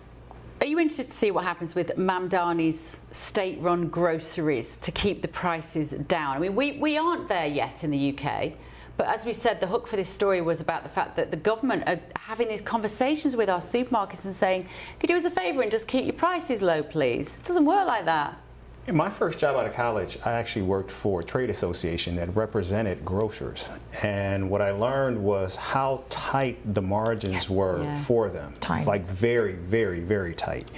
And so anything that you do where you're basically asking them to actually make those margins even tighter could potentially put them out of business. That's why in the United States you see so many more big box stores that do so well, because they can actually handle those margins. You take a company like Costco, it's not even their food where they actually make money. It's like, and even their gas that they sell, that's not what makes them money. It's that is an ability for them to bring you in to buy other stuff. The appliances is where they make money. Was where they actually make money. And so if the state wants to put these caps on, then I do believe the state should be responsible, which means they should actually be in the business of running state-run stores, because they can actually take the hit, not private business themselves. And of course, I think the consumers would love it, because in the United States, everyone is complaining about food prices and how high they are. Well, and they are in the UK as well, Paul and Jonathan. You know, we all know how expensive the supermarket shop is in the UK. It's eye-watering for people now, but this idea that the government could just get on the phone to Tesco and Sainsbury's and say, would you know, can you just keep the price of bread down, please? A lot of these supermarkets are keeping these essential items down anyway, aren't they, Paul? Because these are their loss leaders often. Yeah, particularly the items that you're talking about. And look, this is trying to apply socialism to a free market. It simply doesn't work.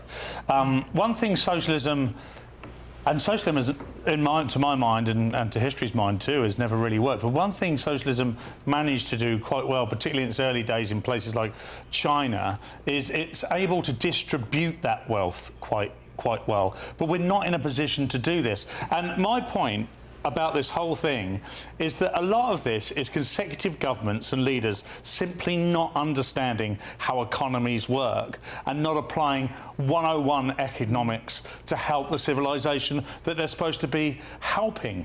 We've got a situation here where Labour are trying to apply sort of very draconian measures that we know have failed, particularly in the late 1970s. One of the reasons that Thatcher came in is because of this type of politics. Towards the end, and in 1979, under Labour, I think it was Callaway at that time, yeah, I can't quite remember, I think it was. But at that time, the economy was driven to such a point that we had blackouts and food shortages. Now, our GB News family will remember that. Many of them will remember that. And now there'll be retired people who are struggling to see struggling to live themselves, struggling to afford the weekly shops themselves on the meagre income they've got, watching the young people in their family not able to be employed, and watching the grown adults looking after those young people struggling to make ends meet. They will be able to tell you, I'm sure, in the Your Say comments, that they are now starting to feel as if it's the 1970s once again, and that's a really dark image to be created. Ben. Paul, you just would. I don't understand. I don't follow your point. You seem to contradict yourself because, on the one hand, you're saying people are getting to a point where they can't afford the bare essentials, and then you're decrying a policy that seeks to make the bare essentials more affordable.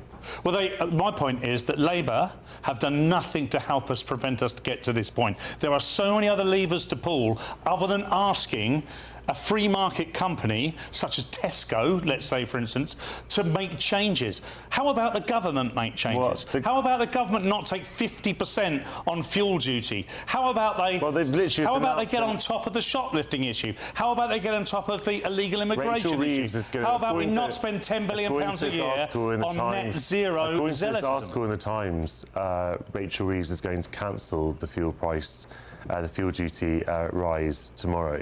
But that's what's that? 2 months too late? I mean, they've already made their money. The oil prices have not. The fuel rise which is going to come in. The prices at which they're buying the fuel has barely affected them to this point. When they started putting the prices up, they had not been impacted by the oil price at all at that point. And they do not need to take any extra duty because they've already taken it. The government have creamed the top off of this. A Labour socialist government have creamed the top of fuel duty. I wish it was a socialist government, Paul. Bev, you and I talk a lot on this programme about the cost of living and how ordinary families are really feeling the pinch, and I completely agree with you. And I don't understand why you rush to take the side of big business, which you often decry on this programme. No, it's the opposite. No, it's the opposite, because what I'm saying is these supermarkets might actually cooperate. The supermarkets might say, all right, well, we'll reduce our bread and our milk and our eggs. And to Hillary's point, those massive supermarkets, they might be able to, I'm not even sure they can actually, but they might be able to hold some of those prices. But smaller independent shops, they can't. We'll go out of business, and our high streets are already full of boarded up shops with hard-working, small and medium-sized enterprises trying to get a little business off the ground. They can't do that. They can't keep their prices down. No grocery shops are going to sink or swim based on bread and milk. Those are not the things that keep grocery shops going. And if people can't afford basic items, they won't be able to afford to go and pay for the more expensive items that do keep those shops going. But I think it's also just going to put the backs up of all of these supermarket owners, because they will just come and say, who do you think you are? You are the government. They're the get government, out of and they're my meant to be private helping. business.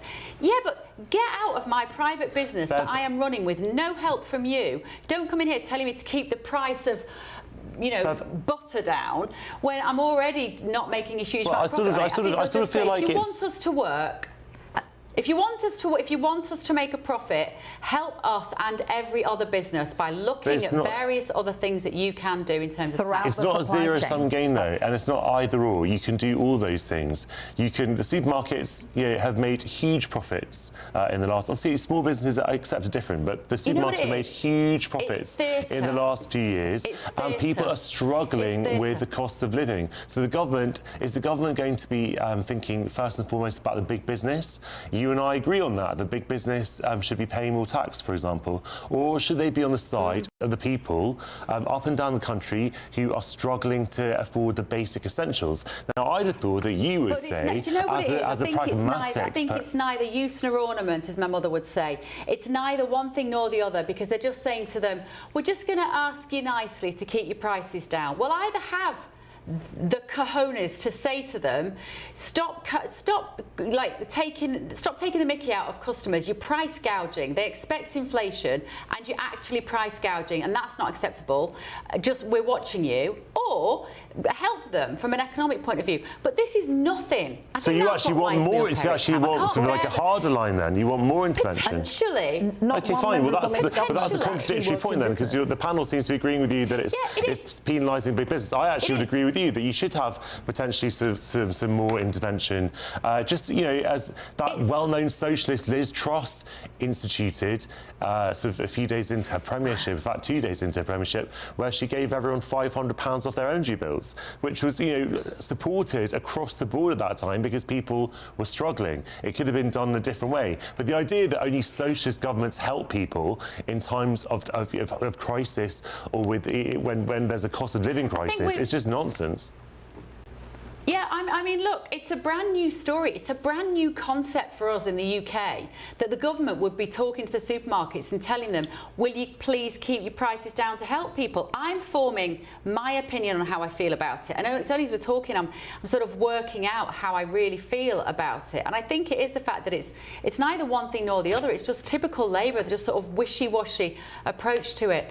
Did you want to come in, Eric, briefly? Well, I think we need to actually ascertain what is socialism and what is capitalism, because oftentimes when corporate or private interests get government handouts, it's somehow that's okay, but if it's something that's going directly to people, then it's said that it's socialism, and then that's somehow a bad thing. Here in the United States, companies like Walmart, they get corporate socialism all the time. Their distribution centers are paid for. Their workers are paid so far less that they have to actually be subsidized by government bailouts, such as welfare and things like that, because they simply don't make enough money to actually to live for themselves. But then you take a company like Costco, where they're actually paying their workers $30, $35 an hour, but that's because the CEO is only making $300,000-$400,000 a year. Yeah. So I think we need to actually, if it's going to be capitalism, let it be capitalism. Yeah. But if it's going to be socialism, let it be socialism. Okay. It can't be both. And one of the big problems in the UK is that the Labour government doesn't have any business people. We need to move on. Right.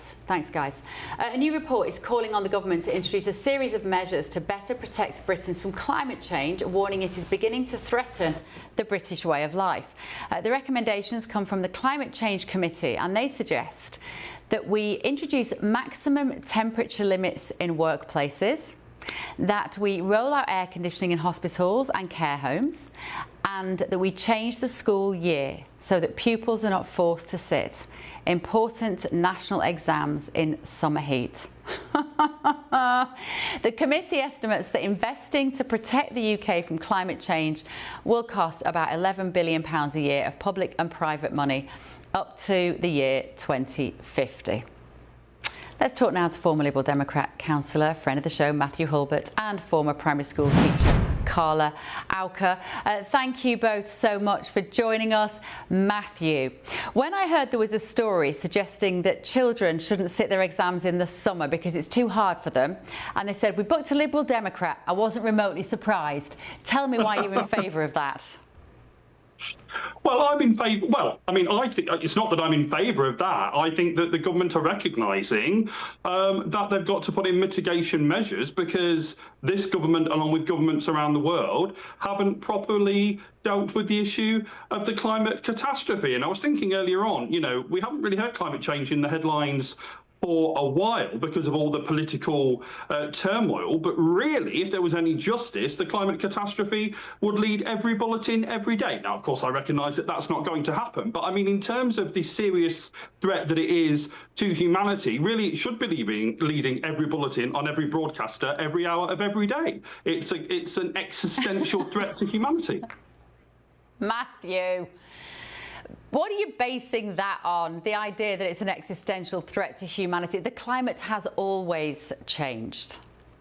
Oh, not that old chestnut, Bev. I mean, Bev, I love you, you know I do. But when you were introducing the item, I could hear the scepticism in your voice. And we always hear from people who don't like what they call the climate agenda or the woke agenda or whatever it is, that, you know, the climate has changed. But this isn't normal changing of the climate. This is an existential threat. We've already gone up almost 2 degrees, and we're set to go up even more than that. that. And this is why the government is having to bring in these things which you don't like the sound of. If they'd actually deal with climate change, not just this government, but ones around the world, if they actually dealt with the issue, then maybe they wouldn't have to put in these mitigatory measures, if that's a word, I think it is, like what you just talked about with the kids in their school classes.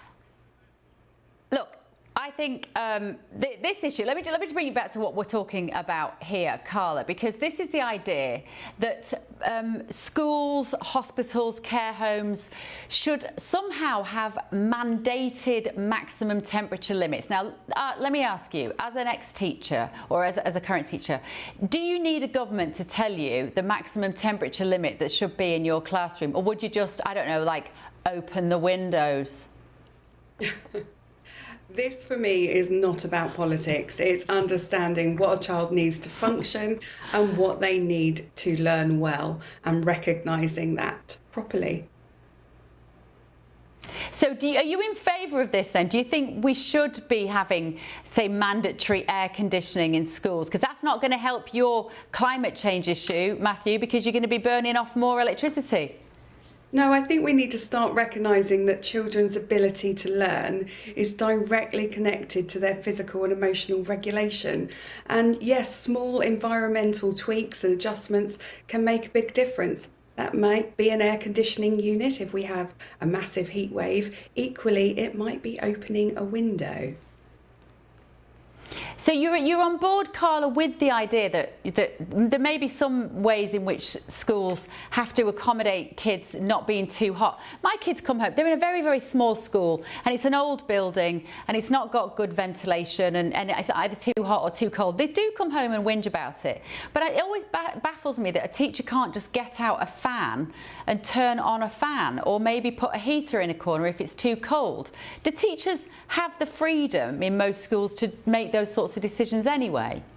Well, I think I can only speak from the schools that I have worked in, but absolutely, the leadership teams are very well aware of their environment. They are there for the purpose and the learning of our children.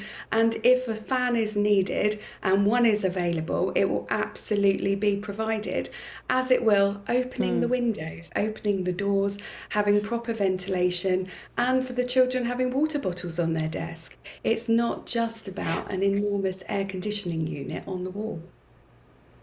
Matthew, what do you think of this suggestion that children shouldn't sit their exams in the summer because it's too hot for them?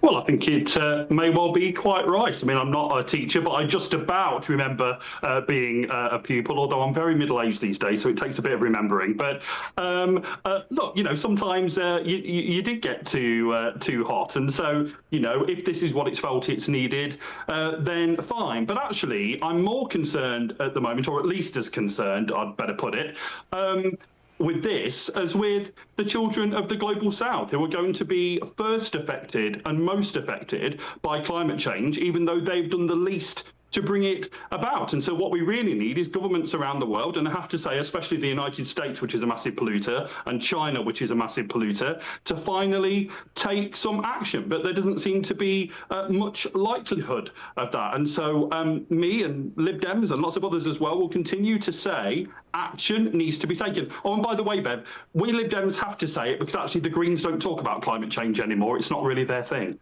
It's a very good point. They've got over that, like the rest of us. Maybe you need to as well. I think. Look, listen. I'm all for clean air, clean water. You know that. I think actually in the debate about the climate, we're forgetting about our oceans and our waterways. I feel that's the kind of environmentalism that keeps me awake at night, much more than whether carbon is causing the planet to heat up, Carla. But just tell me, as a former teacher, Carla, the idea that exams might be moved. What would that mean for teachers? Would you support that idea, even from a sort of logistical and practical point of view? I would have to give it a lot of thought, but at the end of the day, environments affect learning systems and nervous systems affect learning. And that needs to be at the centre of everything we do when we're considering how we best support our children to learn and make progress. Are these environments helping them learn? Yes or no? Yeah. Carla, thank you so much. Carla, can I just ask how I pronounce your name? Just tell me how it is, Carla. Carla Orca. Orca, sorry, I wanted to get that right. Orca, A-U-K-E-R, Carla Orca and Matthew Hulbert. We will slug it out another day, Matthew. Thank you guys so much for joining us. Let me go to my panel here. Hilary, I mean, look, I'm very conflicted about global warming. I've said it before, I do like an alfresco meal and I like an outdoor swim. I love, today was 90 degrees here in Washington. What's that, 36 degrees? It was blooming lovely. I don't complain about it. But what are we doing with these kids saying they shouldn't sit their exams in the summer? Oh, absolutely ridiculous. It's another thing about snowflakes, no pun intended, that they're going to melt. A few things here. I'll believe in climate change when the people that purport to claim that they care about climate change really care. All this Davos thing, they all fly there in their private jets. I'd like to have, every time they have a meeting in Davos, I'd like to have a readout of the carbon footprint that they actually leave. That's number one. Number two, when you look at things like the hypocrites, like all the golf courses that are being renovated across the world, they're taking out all the trees. What's the carbon footprint of all those machines taking all the trees down? Trees are actually good for the environment because they actually do emit oxygen.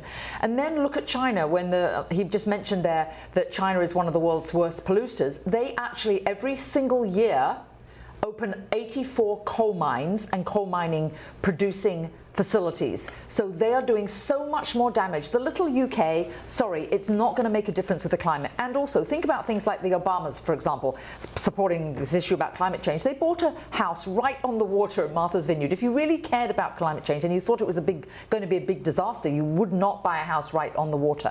And you look at something like, for example, here's my good one, the Plymouth Rock. The Plymouth Rock is right on the seashore. It still has not been flooded, so it's still there. So the water levels haven't risen that much. But if you look at the overall globe, yes, we've had warming periods and cooling periods. And last but not least, you know when one of the biggest warming periods was? And you can always remember this because the month of August, which is hot, was named after Augustus. It was during the Roman era. That was one of the biggest heating eras. Just for everybody's knowledge, they did not have private jets, they did not drive SUVs, and they did not make a difference to the climate. It was natural. But they did have vineyards in Yorkshire. That's actually, it was so warm that they did. And also you think about the time when all the flooding happened in the UK in the medieval era, that was because of all the melting. And last but not least, you do know when all the temperature tracking started. It started in the 18th century. Why? That was the very end of the last cooling period. And that's, of course, it's because we have these cycles and we go through natural cycles, not what humans are doing.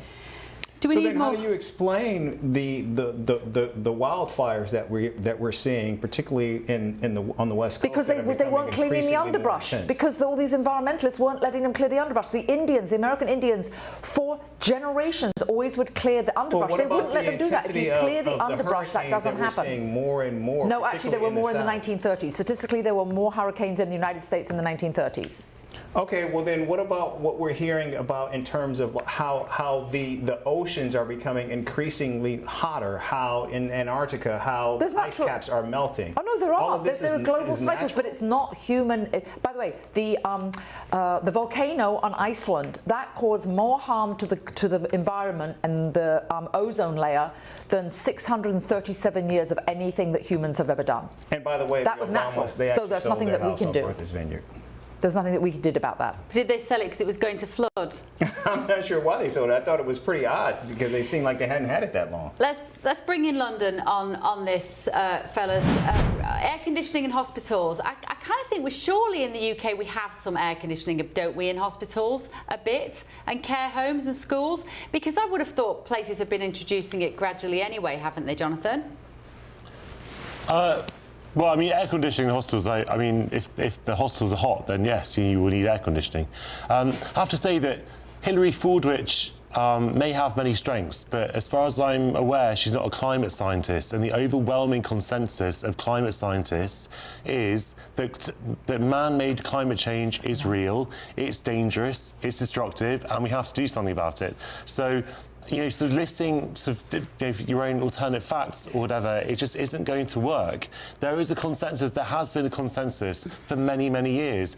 And I find it deeply dispiriting that this is kind of just one of many things that we seem to have agreed on sort of 10 years ago, and now there's kind of this sort of backlash, backsliding. So I think racism was another one. Everyone seemed to agree 10 years ago that racism in public life was a bad thing, and now it's actually celebrated openly. So I don't really understand what we're doing with this. The climate change experts disagree with Hilary. Sorry? The two issues are very. I'm just using it as an different. example, Bev, of how society seems to be going backwards in so many ways, and the things that we can disagree on many things, but there will seem to be some things that we can agree on. We might disagree on how to combat things, but we can agree on the basic problem. Now it seems like we can't even agree on the basic problem. Until the Chinese take it seriously, nothing the little UK does is going to matter. 84 Chinese. Well, that's a different question. That's a different argument about whether we can do anything about it in the UK. Two words that should always make your ears prick up: unanimous, consensus.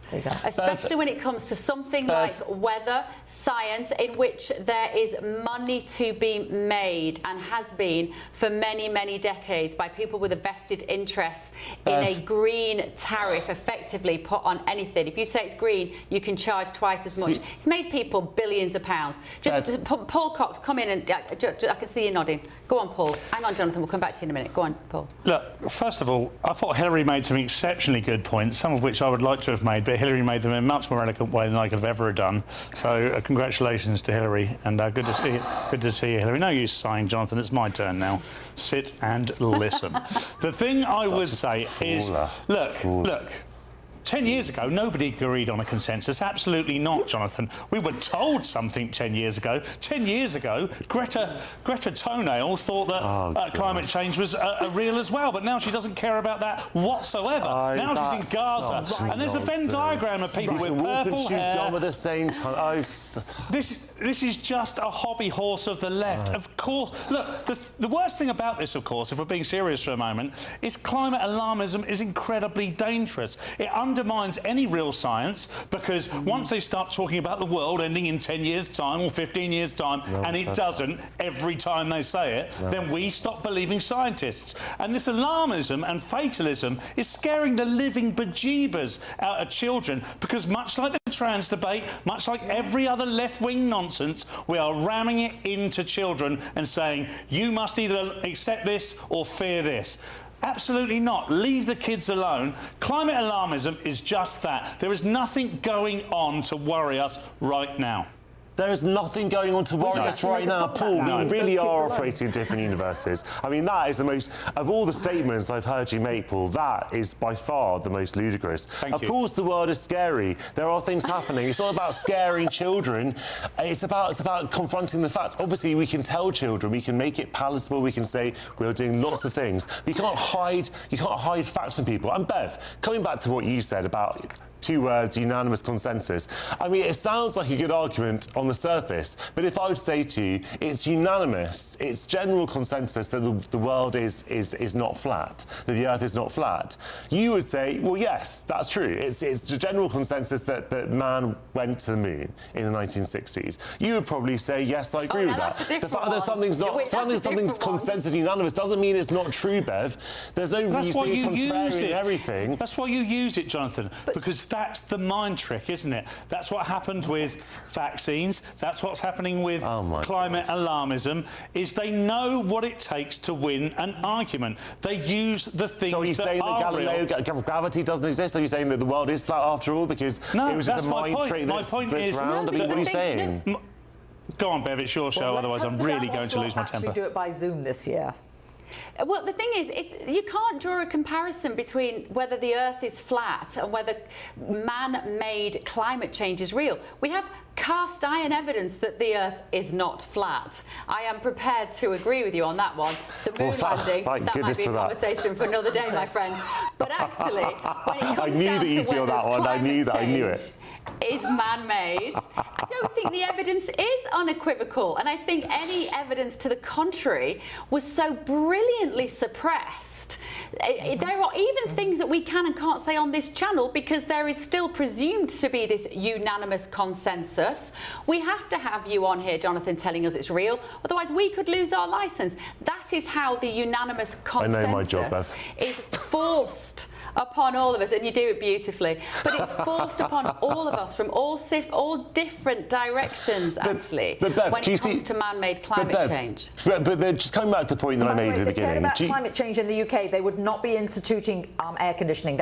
Air conditioning is ghastly for the environment. Yes. That's why Bev, I know in the US accept- when people bang on about the environment, you can drive an SUV, an F-150 for 6 months for what it takes to air condition a room for 4 hours. So stop with the air conditioning. But what I find kind of strange and kind of extraordinary actually about this debate is that climate change, of course you had people, it was always political, but it was only very recently that it seems to have become party political or tribal.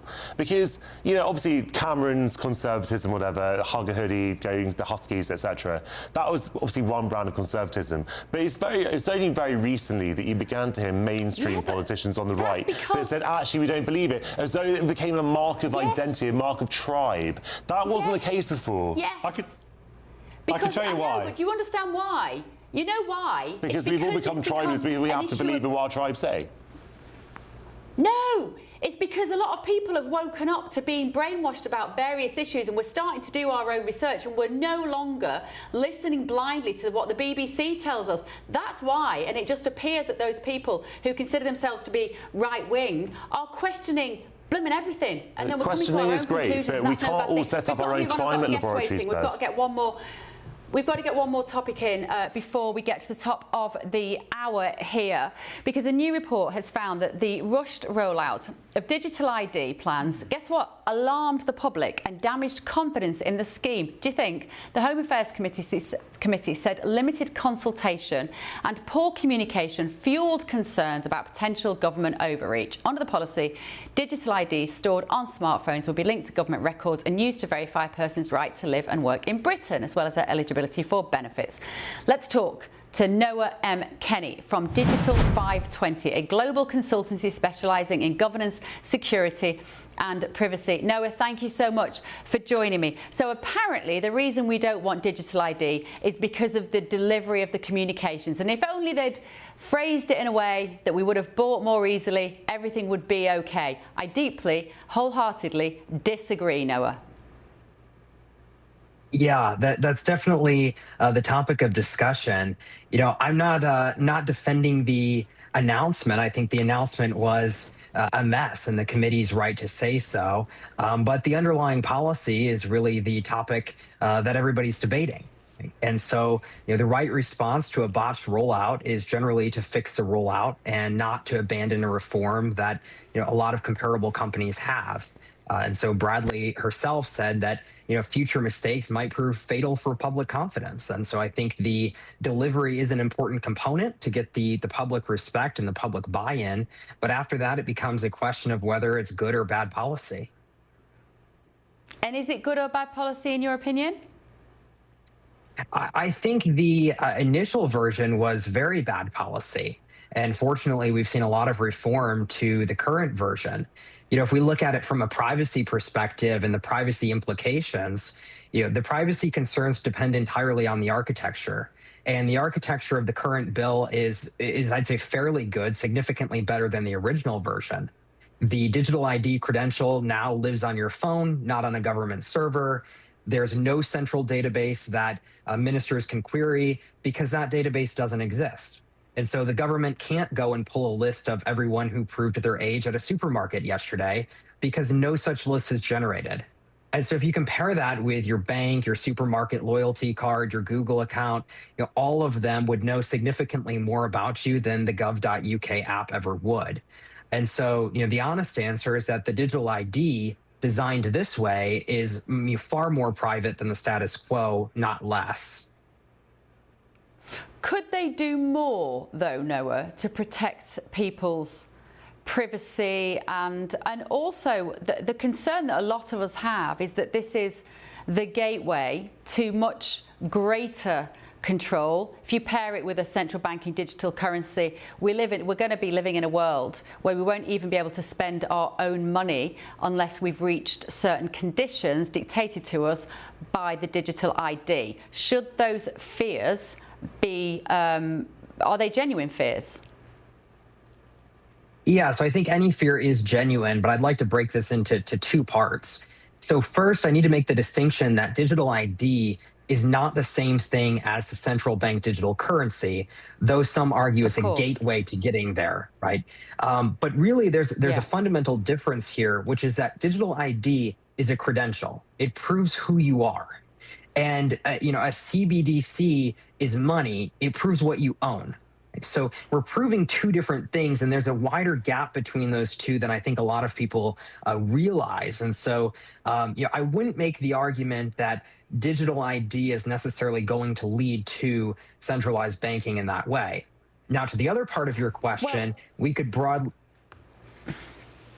Well, I was just going to say, but we know that governments all around the world are researching and putting in infrastructure and the technology required to have a central banking digital currency. It feels like an inevitable second step, and therefore surely we should be extremely cautious as citizens about signing up to a digital ID with that potential evil pairing somewhere down the road. Absolutely. One thing that I think is a major reform in the new version is that it's voluntary.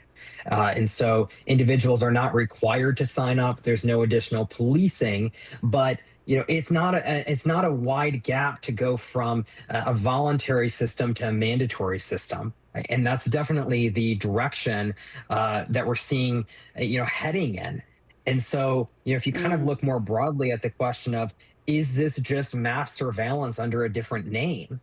And I think you can make an argument that maybe the current version is not, but certainly the version that Blair proposed in 2006, that was a plastic card backed by a central national database. And they also would have been right about the version that Starmer announced last September, which made it mandatory and gave employers and government services a shared verification point. With that said, I will say that employment verification and right to work is already happening. Right? It is already a requirement. That requirement's not new with digital ID, but it's taking what's currently a paper-based system and providing an electronic option. I don't have an issue with that as long as an option remains an option, but we've seen, many other cases where voluntary systems become mandatory, and that's where I think the concern should really come into play. And because obviously there isn't, correct me if I'm wrong, but there aren't plans for a centralized digital ID system here in America, are there, at the moment? And I feel like it could be the kind of system that actually Americans would be extremely resistant to. Yeah, so a couple of points on that. It depends on kind of what you mean by a national digital ID system. We do have Real ID in the United States, which was the process of standardizing driver's licenses from being a state-by-state system to having some form of federal standards. And enforcement for Real ID did go live in May of last year. Over 100 million Americans will be carrying a mobile driver's license on their phone by the end of this calendar year. Apple Wallet's already supporting it in 14 states, Google Wallet in 11, and Samsung Wallet in 9. So we are seeing more and more of a move to digital IDs in the United States.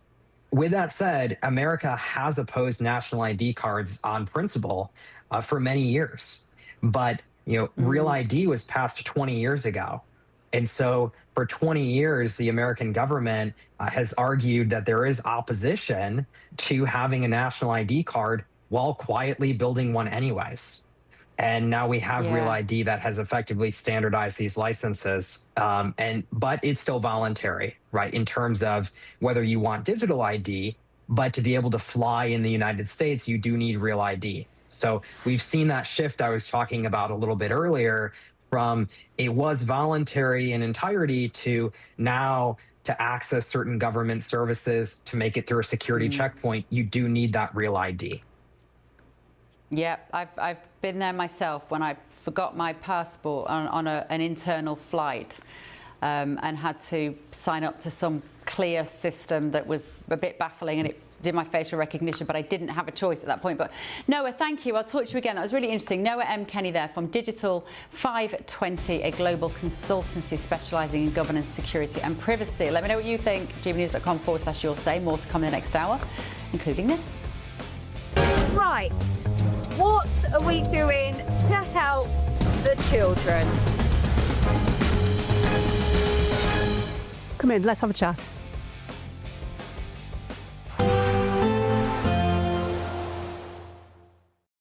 Today, clouds overhead, total zen within. Boxed Solar sponsors the weather on GB News. Good morning, welcome to your GB News weather update from the Met Office. After a showery day yesterday, it is going to be drier out there today with sunny spells, still a few showers around, and it is going to be feeling warmer before those temperatures do start to rise later on in the week. So a lot of cloud around first thing this morning, some hill fog in places, but the cloud will tend to lift and break up. We'll see some glimmers of sunshine, a few showers around, especially across the central parts of England. The focus for the showers, though, through today is going to be across Scotland. Some of those merging into longer spells of rain to the far north into Orkney. Still quite breezy out there, but temperatures rising 18 to 21 degrees in the best of any sunny spells. As we head through this evening then, we see that band of showery rain across Orkney and Shetland gradually push its way northwards. Showers persisting across much of northern parts of Scotland. To the south, some late evening sunshine. Cloudy across Northern Ireland, and that persisting into northern England, into much of Wales and the southwest of England. But most of the showers will start easing and fading away as we go through the evening and into the night. So across the south, generally holding on to dry conditions overnight, but out towards the west, cloud and further spells of rain moving into Northern Ireland, into Wales, Northern England, and eventually ending into southern parts of Scotland. With the cloud or rain around, temperatures will be holding up, so it's going to be another mild start to Thursday morning, only lows around 9 to 12 degrees. So a damp picture first thing on Thursday morning across a northern part of England and into Scotland with outbreaks of rain here. Showery outbreaks of rain possible across Wales as well. Best of the sunshine through Thursday afternoon is going to be across the south of England, and here temperatures rising nicely in the sunshine, highs of up to 24 degrees. Bye-bye. Today, clouds overhead, total zen within. Boxed Solar sponsors the weather on GB News. Britain deserves a newsroom that puts the facts and your voice first. Well, and that's what you get on GB News. Lively debates, lively conversation. And we're not afraid to hold power to account. And each other. So join me, Andrew Pearce. And me, Miriam Gates, for Britain's Newsroom, weekdays from 9:30 on GB News. Bold. They are under no illusion. Ray. Are you a human trafficker? Boundless. I've had enough of the nonsense, and I'm not afraid to say it. Don't get this on the BBC. Every weeknight, I tear through the headlines. The smell of gasoline. Should we be worried about it? From Westminster madness to cultural war chaos. What I'm going to do now is they are throwing things out the car as we speak. Get ready, Britain. Here we go. Patrick Christie's tonight, weeknights from 9 p.m. only on GB News, Britain's news channel. From the school run to the home run, watch a new show for all of Britain. So he can say whatever he wants. A straight talking show where all voices are heard. And, you know, when are we going to stop talking about smashing the gangs and actually do it? With the stories that matter from every part of our country. There's a bit of a crash landing there for your Chancellor. Bold, fearless and standing up for you. That's me, Martin Daubney, 3 p.m. till 6 p.m.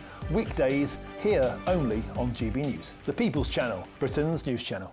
From court mornings to warm family brunches, from football to tennis in the car, in the kitchen. GB News breakfast is there with the stories you need and the conversations that matter. Anyway, let's talk business. Well, it has been a historic night in British politics. It's astonishing, isn't it? We're here again to start your day just right. GB News breakfast. Every morning from 6 a.m. Only on GB News. Britain's news channel. Westminster's full of talk, but out here, it's the real world. Am I allowed to talk now? No, that's it. This is where it matters, real people and real lives. That's what politics is all about. In fact, has Trump made a good start? No. Straight answers, no spin, and just a couple of pints. How many fingers have I got up? About 10. So join me for Lee Anderson's Real World every Friday at 7 p.m. only on GB News. The People's Channel, Britain's news channel. Westminster, the ultimate clique. And you're fighting like rats in a sack. But here on the Camilla Tominey Show, we ask the questions the establishment media is too scared to ask. OK, let me ask you a straight question, because I know you're a straight-talking politician. Whether it's net zero, illegal immigration or law and order, nothing is off limits. You had the power then. Yeah, as I and say, now you've lost it. That's the Camilla Tominey Show, a politics show that's fearless. But no, let me finish my question if you don't mind, because it is my show. Sundays at 9:30, only on GB News, the People's Channel, Britain's news channel.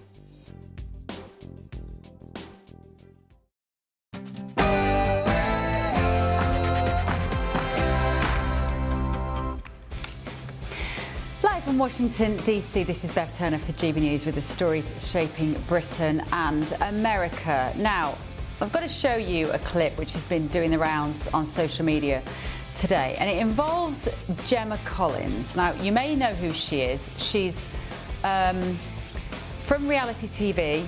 She was on, like, The Only Way is Essex or whatever it is, one of those ridiculous TV shows which basically celebrates being intellectually challenged and basically not a person that appears to be in control of anything in their lives.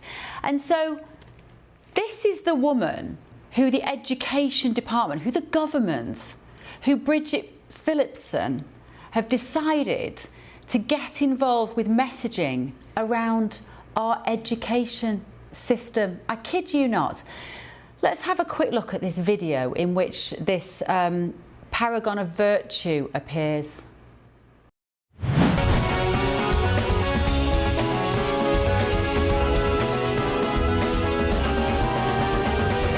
Right, what are we doing to help the children? Come in, let's have a chat.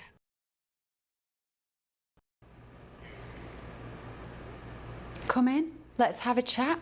Why? Why do we care what Gemma Collins says to the Education Secretary, Bridget Phillipson?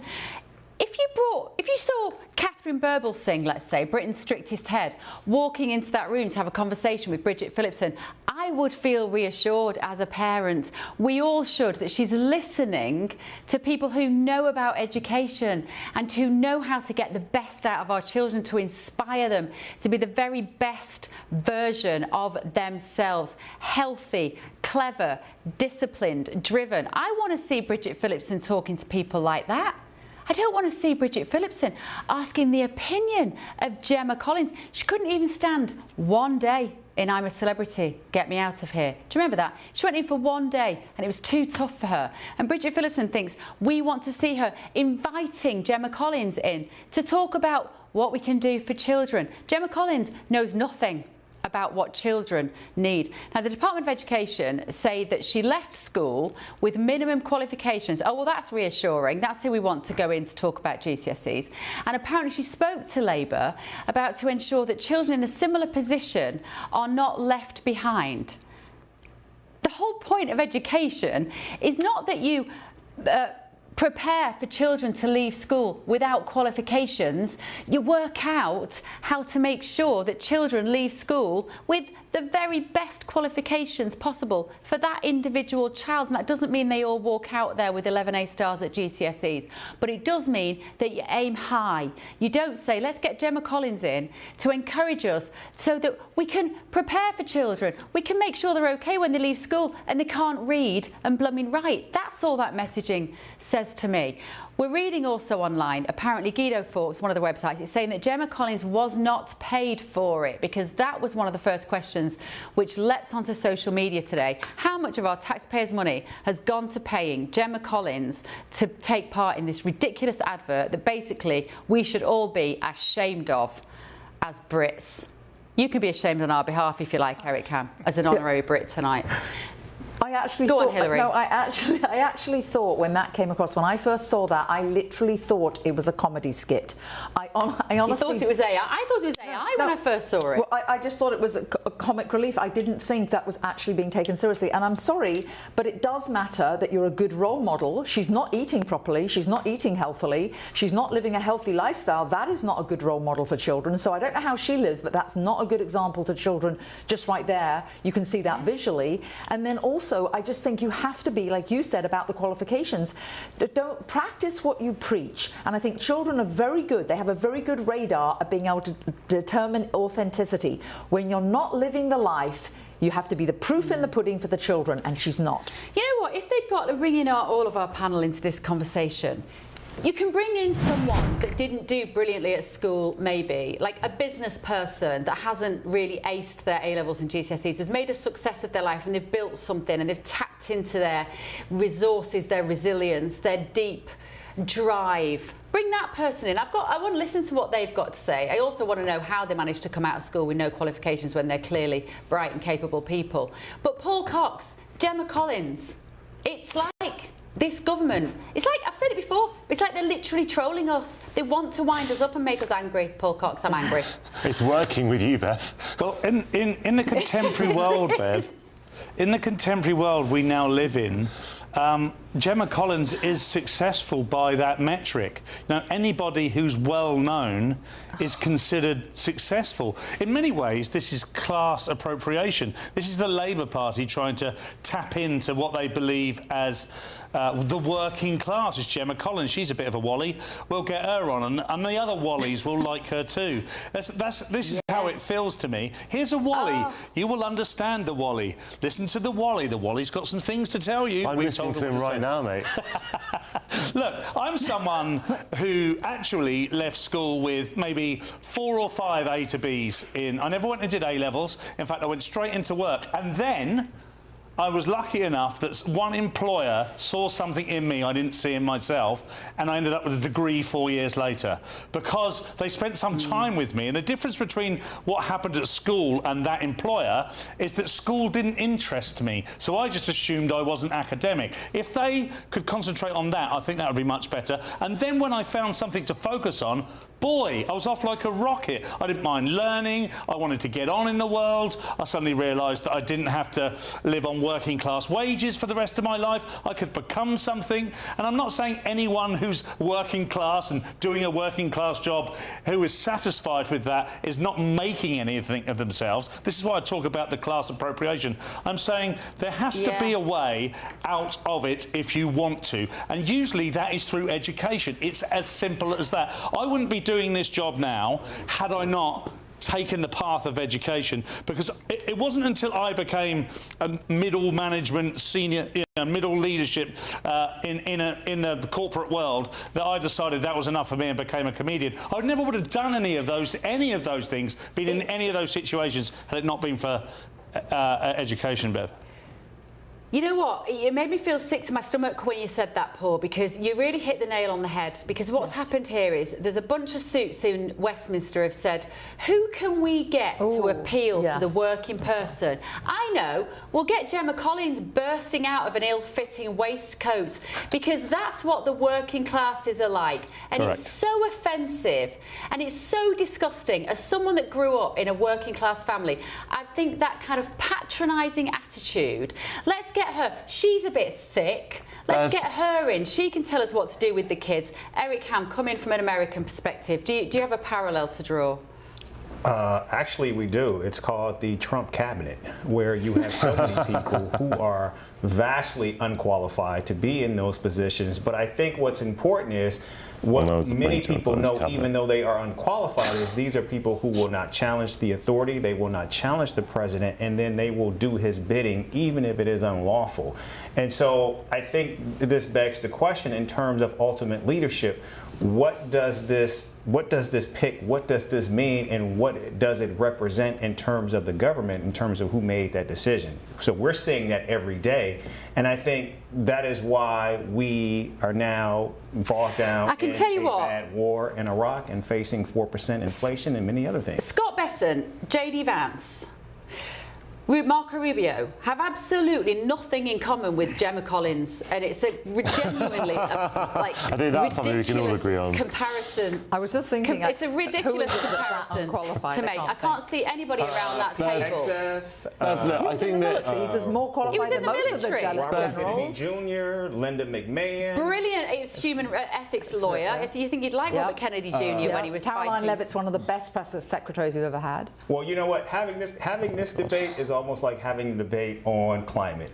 Clearly, everyone is dug into their own corners, and clearly, no one's going to come out in terms of actually switching anyone's opinion here. I But I disagree. think when we look at, but I do believe there is a number of vastly compromised, unqualified people in Donald Trump's cabinet, and I do believe they are there for a specific reason, and I think that's also what we have to be thinking about when we look at people like this who are placed in positions like that. Absolutely, I completely agree with what you just said, and I think that it's not. There's no comparison because Gemma Collins has not been appointed to Keir Starmer's cabinet. This is a government promo. Sounds like it's only a matter of time. Bev, I really do think that there are a lot of things that we can be rightfully angry about and that we can disagree on. Kind of getting exercise about Gemma Collins, helping to understand or having a discussion with the Education Secretary about how to improve outcomes for kids is actually low down on that list. She's not claiming to speak for all working class people or people of her background. I don't think it's patronising to say that, well, she's thick, so we'll get her or anything. I don't think she is actually thick, by the way. Not that I know her personally or anything like that. But I think it's just governments try lots of different things. You won't necessarily like this thing. Another thing will come along. And the fact that Gemma Collins has done this has got you talking about it. And there may be, according to the government's calculation, people who will be looking at the government policy because of Gemma Collins' involvement, because she does speak to a certain demographic that the government is very seldom able to speak to. Again, it's not being patronising. It's just acknowledging how the media ecosystem works, about how social media works, etc. I think Gemma Collins is probably more of the person who would have been able to do that 10 years ago, knowing what I do know about her. But the idea of it is not a bad one, that you kind of get sort of people who are popular with younger people who the government can't necessarily reach to try and explain things about policy. I don't even think she's that popular. I don't even think she's that popular. No, I don't think she's that popular anymore. I agree. She's kind of disappeared a bit. But you would always be the kind of person to say that you don't like this idea of populism. Let's draw the comparison. You would say, oh, well, they're just Reform or whoever it is, or President Trump, they're aiming at the lowest common denominator. They're trying to appeal to a wide range of people, blah, blah, blah. I don't even think Gemma Collins even does that. It's just a government advert. I just think you don't need to care about it. No, but I think we really need to care about it because Bridget Phillipson has taken the time. Somebody has sat down and gone, they've said, look, the Education Secretary needs to portray herself in a positive light to the British public because she has terrible popularity because of the things she's doing with schools. I know, we'll wheel in Gemma Collins because that will revive the perception of the education department. It's just, again, it's the performance, it's the theatre. If you want people in the UK to like what we're doing about education, take your VAT off private schools, raise your standards, bring back some discipline to schools, empower teachers to discipline children, empower heads. Get Catherine Birbalsingh in that office because that is the woman who's been beating a path to your door and you don't want to hear from her. It worries me. When Bridget Phillipson wants to hear from Gemma Collins and not Catherine Birbalsingh, we have a problem Bridget in our country. Phillipson should be talking to all kinds of people and she should be broadcasting, they should be broadcasting government policy in lots of different formats. This is one of them. There'll be others. I really don't think it's a big deal. And we had no idea that was Gemma Collins initially, though. I thought that was a dinner lady they'd just brought up to do a little bit of work. I had no idea at first that was Gemma Collins. I'm sure she does the same about you, mate. She doesn't. She doesn't know who I am, Jonathan. I'm sure she doesn't. I just think it's extraordinary. Taking anyone in there that's done something good, the idea that they think we want that was British people, we're so gaslit now by this government. Get any of our sports stars walking through that room. Let's talk about what the kids need. Yes. Get someone anyone in there that's actually done something? I actually agree with you. I wouldn't have got Gemma Collins in myself, but I just don't think it's such a terrible disaster if a government minister is talking to somebody and it's being broadcast to a wide audience about what the government's doing to communicate policy about how the government is improving outcomes for kids. And we're talking about it. Too. Sorry. Judgment. It's about judgment. It's about their judgment. Their department, that government has decided their judgment is such that they think the British public are going to go, oh, that's reassuring. Bridget Phillipson's got Gemma Collins in for a coffee of how to fix our education system. Oh, I can sleep well at night now. We're in safe hands. No, we're not. No. We're just in loser hands. Just seems that every time you think that we might get something right, they just consolidate yet again that we're being run by absolute clowns. Should we move on? Yeah. What do you really think, Bev?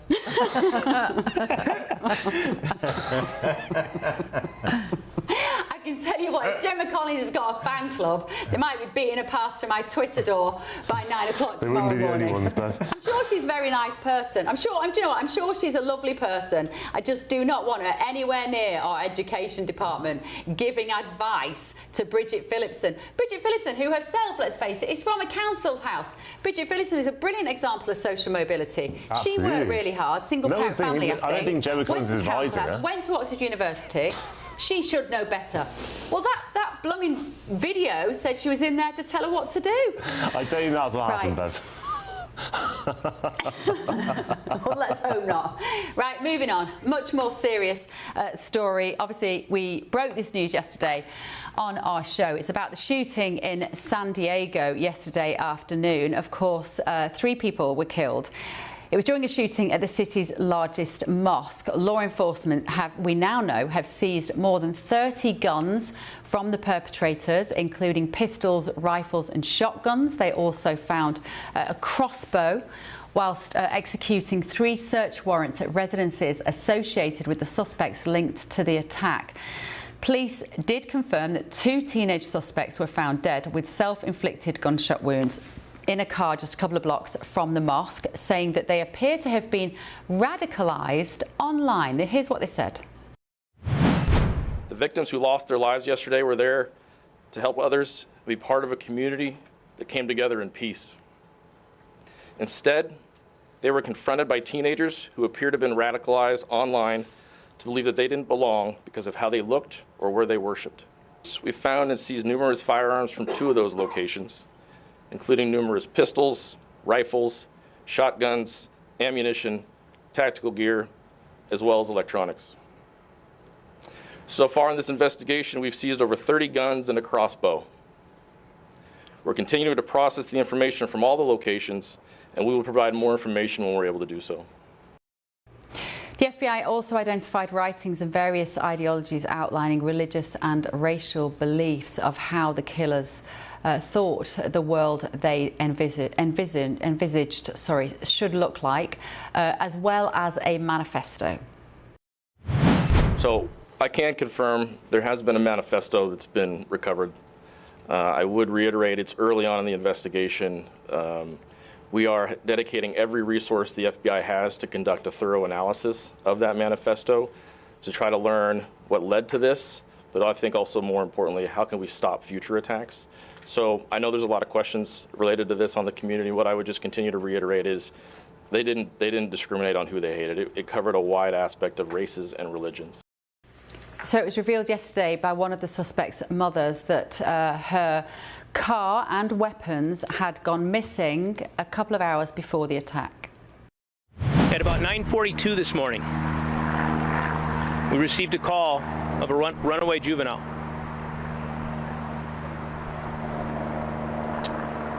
After speaking with the mom began to piece together bits and pieces of information over an extended period of time.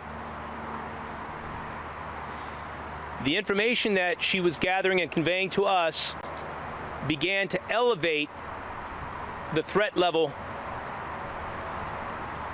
that we were perceiving with this information. She believed her son was suicidal, and she began to share information that several of her weapons were missing, her vehicle was missing, in addition to her son. She also said that her son was with a companion, and that they were dressed in camo, and that is not consistent with what we would typically see from somebody that is suicidal. Speak now to expert psychologist and criminal psychology consultant Dr. Jamaica Woody Cooper. Good evening to you. Thank you very much for joining me. So pieces of this quite unusual case emerging here of these two young men and this extraordinary arsenal of weapons. As a criminal psychologist, what are you concluding when you hear these details emerge about what might have been going on in these boys' lives? Well, as a criminal psychologist and counseling psychologist, I hear a lot of different things. And my first thought always goes to, what are we missing? What do we keep missing? And what do we need to pay attention to? And in this situation, what do you, I know it's very difficult to do any sort of analysis of what might have been going on for them individually, but are there patterns that emerge, Dr. Cooper, about the kind of individuals that do this? What is, as you say, what is missing often in their lives? Purpose, community, self-respect, what is it? So many things appear to be missing. The larger piece is really community and engagement and connection within a community, because these are the types of things that keep people healthy and connected and accountable. So we see that missing, and we see some unhealthy mental health. One of the teens was suicidal, the mom knew it. We see access to firearms. We see isolation in the home. So there is a larger aspect of community, schools, peers, but then within the home, there is also community. And what's missing here? And also maybe as much as on the flip side of that, of what is missing, but it's also what is present in the lives of so many young men these days that might be encouraging them to do this kind of act. What do you see as the more negative influences? We see this subculture, this trend of young men being swayed and leaning toward this radicalization, this secret hatred, often occurring online. It seems to be something that has really upticked over the past few years. And it also has a lot to do with what we also see in society in the United States, is about the isolation that young men have admittedly said that they all face. This is a growing concern. It's not just young men, but it is large numbers of young men. So because they feel isolated, disconnected, then you mix that with what can be seen is, whether it's white superiority or whatever superiority, and then you add in the piece of mental health. So you have a few things going on, but it makes one more susceptible to radicalization if their mental health is not where it needs to be. These boys, these young men would have been 11 and 12 in 2020. I don't know what the lockdowns were like in their particular area, but I know in the UK we had dreadful lockdowns, and it appears similarly in the UK we have a mental health crisis amongst those who were tweens or young teens around about that time. And we've seen an uptick in addiction to technology because they were locked up in their bedrooms, an increase in anxiety because they thought that they were going to die or that the people that they loved were going to die. Have we done enough for that generation? And I'm not making excuses for violent and murderous behaviour, but have we done enough to offset some of the negativity that happened from 2020 and the so-called pandemic onwards? I don't think we have done enough. I think everyone was so excited about social media, the internet, and we didn't quite think it through. There have been some lasting negative effects on the younger generation when it comes to their ability to access online behavior, subgroups, social media sites, that really there is a culture of perpetuating hate. And the pandemic really gave young people a big window into what that looked like. But I think as a society and as parents, we have not done what we need to do as far as monitoring what that online behavior looks like and monitoring even furthermore what the behavior of our own children is in our homes, the things that we actually can see. Yeah, absolutely. What advice would you give to any parents watching this now who have, whether it's in the UK or in America, who have teenagers who appear to be retreating into being more insular and maybe less socialized or spending too much time on screens? How do you manage it? What would your advice be? Because if you say to a big, tall, 6'3", 17-year-old, I want your device, they're just going to say no. Course. So I'm speaking directly to parents. Parents, this is your time. This is a fight that you can take control of. Tonight, go into the rooms of your children. Don't go in to snoop or to be invasive, but go in to be curious. Look around. See what you see on the walls, on the floor, on their tablets, on their phones. Pay close attention. Good parents are curious. Good parents pay attention. Bad parents, look the other way. But I do wonder sometimes, though, whether we may have lost you, Jamaica. I hope not. But I think Hilary wants to come in. Hilary, come on. No, I've just got one issue, one point to make on this. When I was raising my 3 children, single mother, I was very concerned as to how they would turn out. And I'll never forget this. I was golfing with a man, and every time there was a good man, I just asked them any thoughts they had on child raising, whatever. And he said he had counseled in prisons for 27 years. And he said, in all my 27 years, there's one common characteristic of every single convict I've ever counseled. And he was a very religious man. And I said, what's that? And he said, doesn't matter what their religious background is, doesn't matter what their racial background is, doesn't matter what their ethnocentric background, what country they came from, even their socioeconomic level. There's only one thing that's consistent with every single convict. You know what it was? They did not feel loved as a child. And to this lady's point, when she said about going into their rooms and everything, if they shouldn't even be in their rooms on their own in their phone. Do something with them. And I just have to say, I'm sorry, I'm going to now sound like I'm bragging. My 3 children have turned out absolutely wonderfully. And there was that song by Harry Chapin, Cats in the Cradle, about spending time with your children. I was a working mom. I ran a global practice for KPMG worldwide. Couldn't always be with them, but when I was home, every minute was with them. We would do things together. It's showing them love. Make children feel loved, then they don't want to disappoint their parents. And by the way, you can be raised by a grandparent, you can be raised by an aunt, doesn't matter who, where, someone needs to make you feel loved. Yeah. It's a very good point, isn't it, Jamaica? And actually, what we're seeing with parents now, you see it even at the swings when you've got a child in a pram and you've got a parent looking at a phone. Yeah, they're not engaged. So even the parents are often not present, and I genuinely despair about the next generation. And then that's not to blame, and they're for the grace of God, and parenting is the hardest thing we ever do, etc., etc. But still, there is a parenting crisis across the world, it feels like right now. Would you say that's potentially accurate? You are quite accurate. I think this is the time parents have to stand up, take account, do something different. Be curious, pay attention. Good parents pay attention. Good parents are curious. Bad parents look the other way.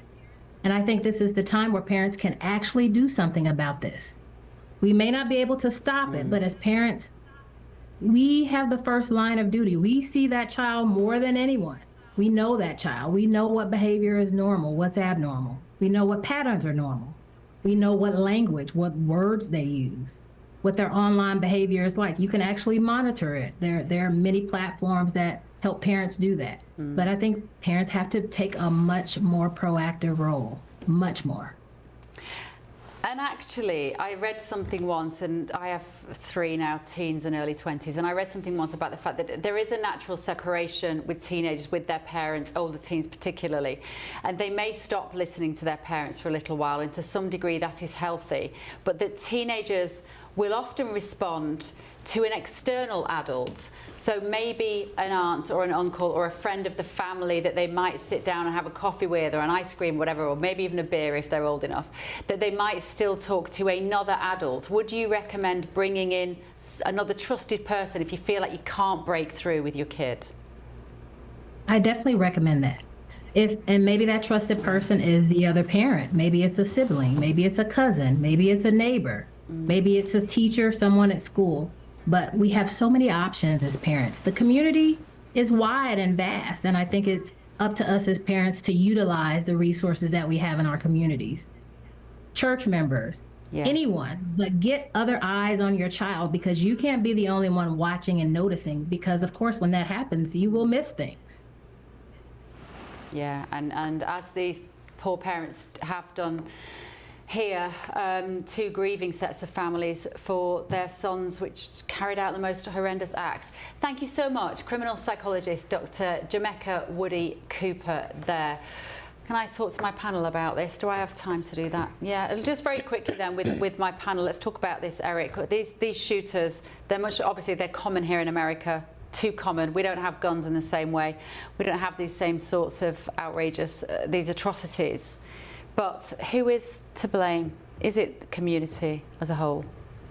Well, I think we can look at each mass shooting individually, but you know, when thinking about this shooting, you know, if we go back to 1999 when Columbine happened, that's when like this idea of these types of shootings really began to sear in our minds, and that shooting, even though that was nearly 30 years ago, that's never left us. But here we are now in 2026, and this is now becoming more normalized. You had Sandy Hook, where you had a guy kill small children, and many people thought that would be the turning point where there would actually be something done. But when you look at this guy, these 2 kids, 17 and 18, and they hated, and the law enforcement said this, they hated everyone, including Trump. They hated everyone. And how they were able to amass such an arsenal of weapons. If we're, you know, I think that doctor is spot on. Where are parents when you're talking about a 17, 18-year-old that has this cachet of weapons? And so I think it's so often that when these types of massacres happen, it's easy to point to how something like this could have easily been diffused. And it's hard to believe that a parent did not know that something was wrong, and that this many weapons would certainly be problematic. It was a shooting, it was a mass shooting at a school in my home state of Michigan about 4 years ago.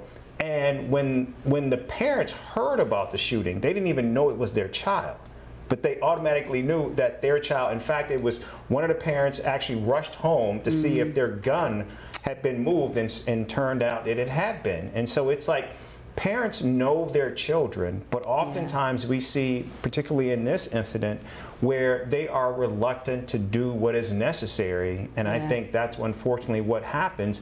And then you have people, innocent people like this, who are now victims of another mass shooting in the United States. Yeah, we understand there's a few details emerging that the security guard from the mosque who was killed was a father of 7. And that is a lot of people affected by the death of one man who apparently did a phenomenal job of protecting the mosque, and there's a school attached to it.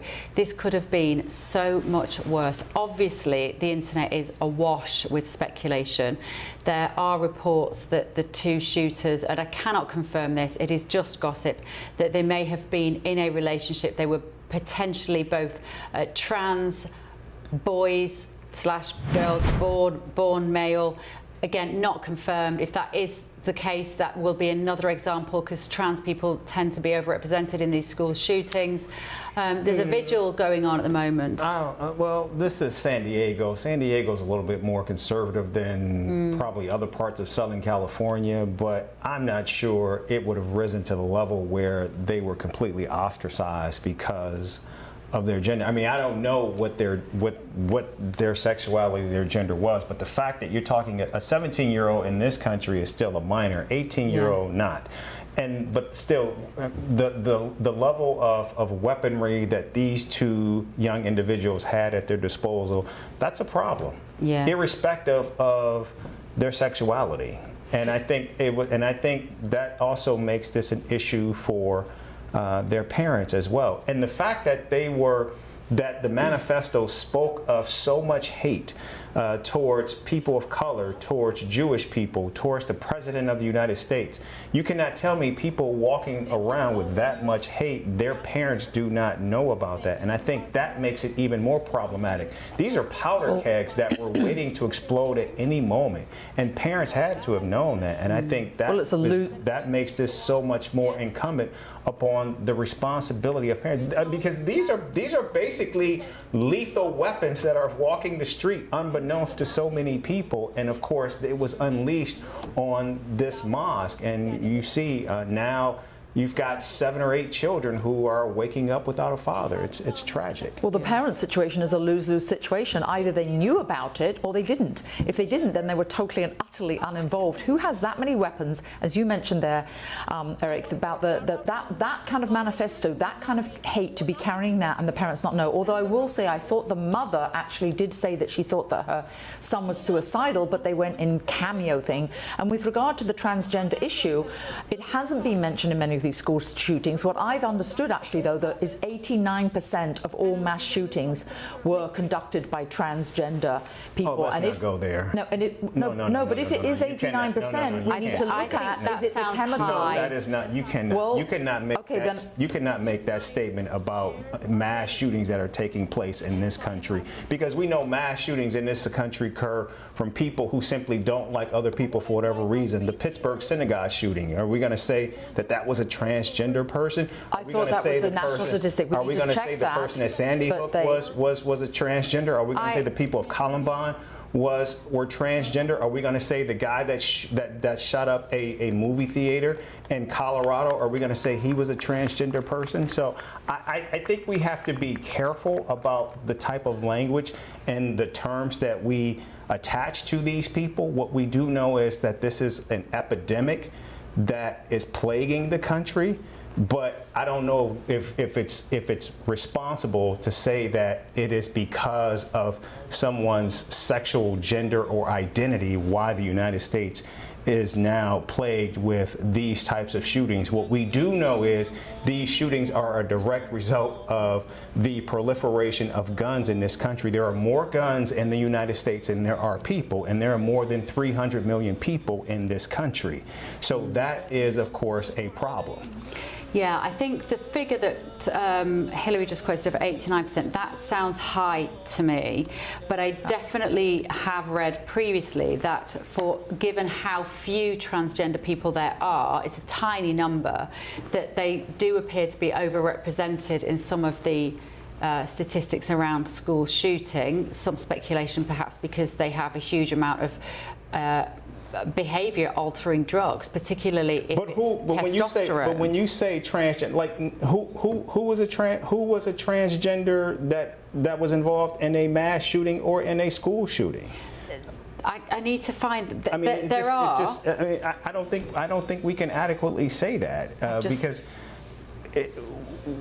I would get my huge team in London to be quickly researching. I want to research, but I read that somewhere. I wish I would remember the source. Who is actually carrying out these shootings that we see?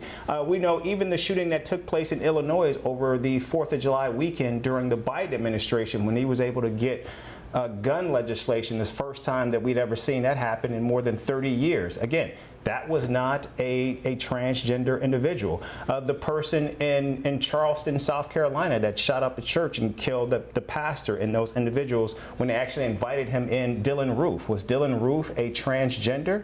No. I mean, every one of these individuals we have seen has not, the issue of gender has not been an issue. So I don't think we should make it one here. Now, Fox News are now reporting, as of just a few moments ago actually, that the names of these, but I don't know if we are actually telling you much about them.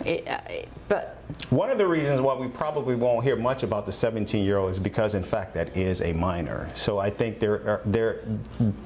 there will probably be great care in terms of that individual. I can give you some examples. For 2022, the Colorado Springs nightclub, that was the LGBTQ venue. The perpetrator claimed to be non-binary in the court case. The 2023 Nashville school shooting, a target attack at a Covenant school by a former student who identified as a transgender man. So again, it was women to men, so women who were full of testosterone.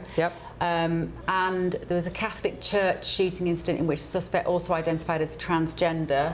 There's some other. Okay, so that's 3 shootings there out of what, there's maybe overrepresentation 3,000 that have taken place in this country since There are more. This, as I say, we're just literally having to scroll. We didn't know this conversation was going to take this turn. We haven't done all of the research required to genuinely nail this down. But as I say, there are other news outlets. I'm just finding out from our team whether we can name who these shooters are. I think we can name them. Okay, let me tell you their names. So the suspects allegedly killed 3 men. We identified 17-year-old Kane Clark and 18-year-old Caleb Velasquez, according to the New York Post. We're very sorry for what happened, said the grandfather of Clark, 78-year-old David. We know as much as you do. It is a shock.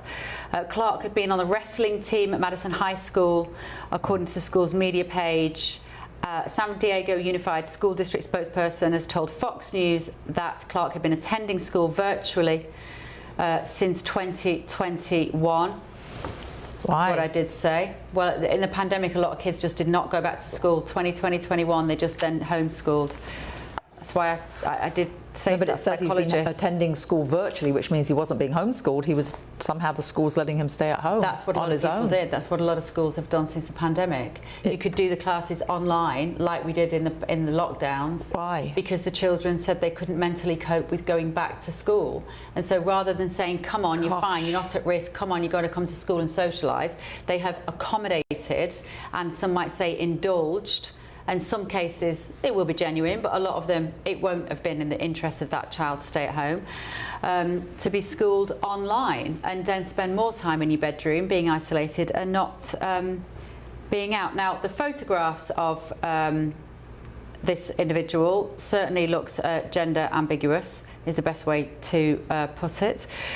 And as we know from yesterday, the suspect's mother contacted authorities, said that her son was missing and before the deadly attack for a couple of hours, and said that she believed he was suicidal, was wearing camo and had taken some items. And that explains it. I don't know whether you saw the picture, why there were so many police cars there instantly, within moments. I mean, dozens and dozens of police cars. And I remember yesterday I thought, that's unusual. How have they got all those cars? And then of course they knew about all the ammo. It transpired that they were already looking in the area. They'd been to the school. They'd been to the school. They'd also been to a mall where they thought they might be. There were basically there was already a manhunt for these two. And then obviously the call came that there had been a shooting at the mosque. So we'll try and bring you a photograph of these two. This is Kane with very long hair and a medal around their neck. And it's part of the wrestling. That's a boy. Oof. So we will try and bring you. It's interesting to see if it's the chemicals that affect them that make them do these shootings. Very difficult, really, and just an awful situation. We've got these teenagers who can become radicalised, and we don't know radicalised in what way. We've heard the FBI say radicalised online, but we don't know. I mean, as Eric said, you know, it sounds like they hated everybody.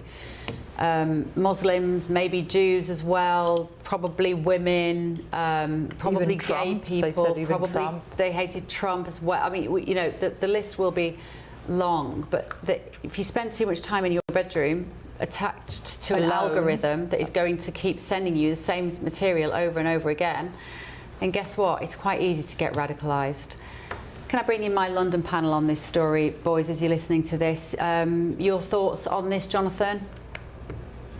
Well, Bev, it's obviously completely horrifying, the whole thing. You know, we talk about radicalisation, and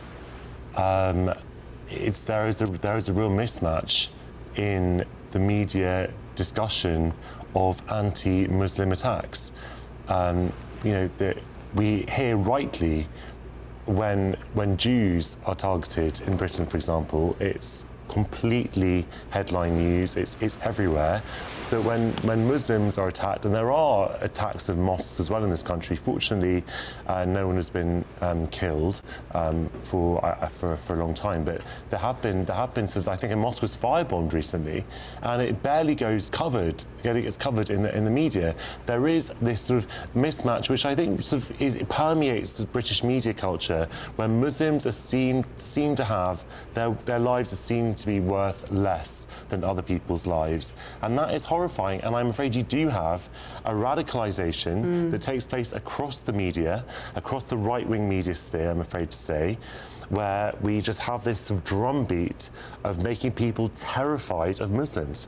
Muslims are they're invading us, they're coming across in boats, they're out to change our way of life. We have mainstream marches in the capital where people were calling for Islam to be rooted out of society. That for me is horrifying. If you were to substitute the word Judaism for Islam in those statements, your career would be over, you'd be cancelled, you'd probably be arrested, but you can say what you like about Muslims, and it's fine, it's fair game. And that, I'm afraid, is the kind of attitude that does lead to this kind of hatred, which for some people who have all kinds of problems maybe will take it to the stage of violence. The very fact that the Pakistani rape gangs are a brilliant example where people didn't feel they could say what they liked about Muslims, and we've had the evidence from the research to show that people around those particular crimes in authority actively censored themselves or were censored by other people at the risk of being called Islamophobic. And I think given that 75% of the people on the MI5 watch list for terrorism are Islamists, to draw that distinction between them and peace-loving Muslims is really important. I think sometimes the fear is fairly justified. What? Paul? First of all, this obviously is a horrendous shooting, and what these girls did yesterday was heinous. You know, there's nothing that justifies that whatsoever.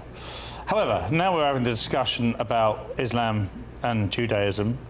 I'm slightly astonished at Jonathan's point of view, because I think we've just spent since 2001 being absolutely terrified to talk about Islamists, because the minute the planes went into those two towers, the first thing we were told was this is not the problem or the fault of all Muslims, of which at no point did I hear anyone say that it was. But ever since then, we found it incredibly difficult to have an open discussion about extreme Islam.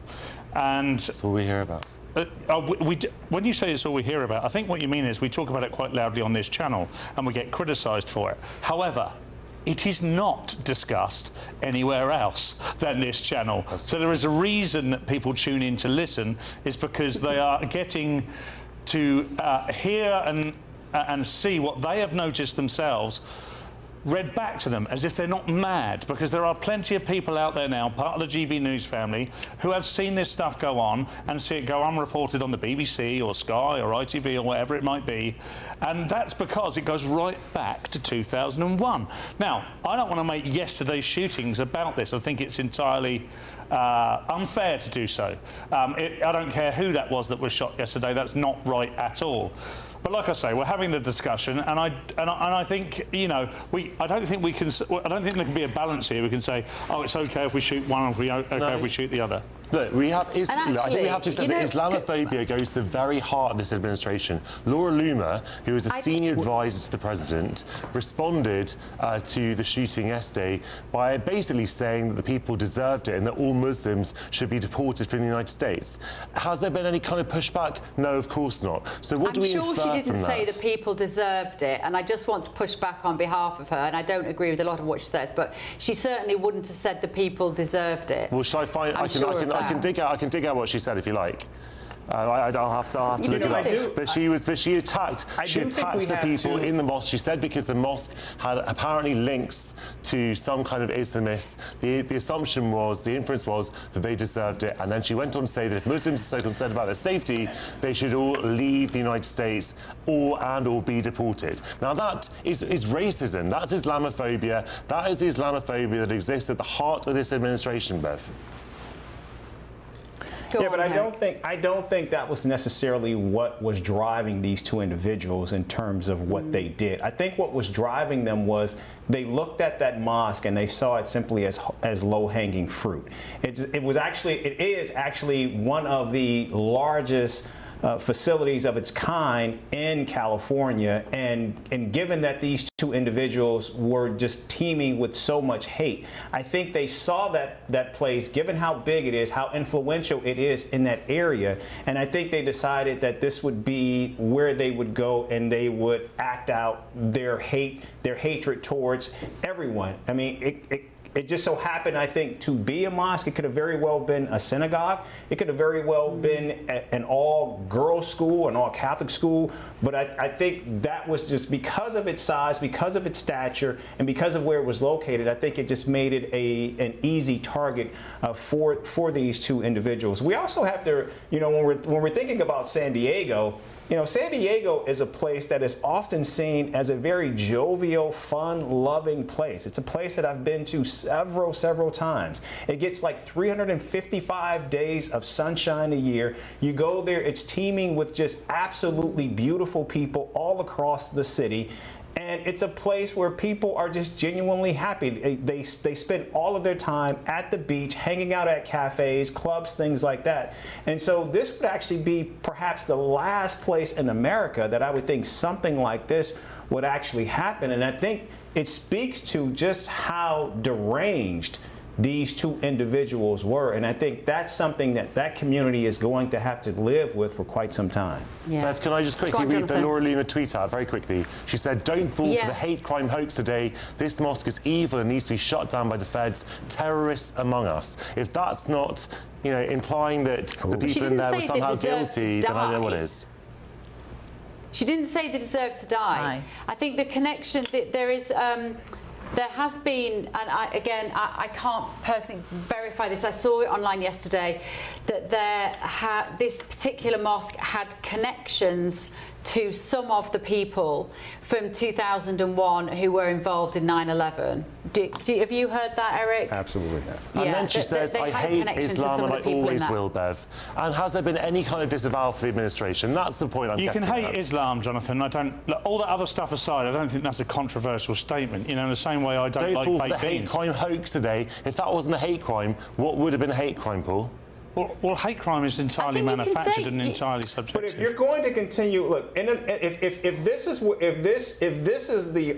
the fight, if these are the lines that have been drawn, then unfortunately, children will just be fatherless, parentless, which is pretty striking considering how there are people in this discussion who think parents are so important, because now what we're seeing here, the lines have been drawn, and that basically we are now in a tit for tat where, okay, so someone shot up a mosque yesterday. Tomorrow, does that mean someone needs to shoot up a synagogue? And then it becomes an issue of religion, of ethnicity, of culture.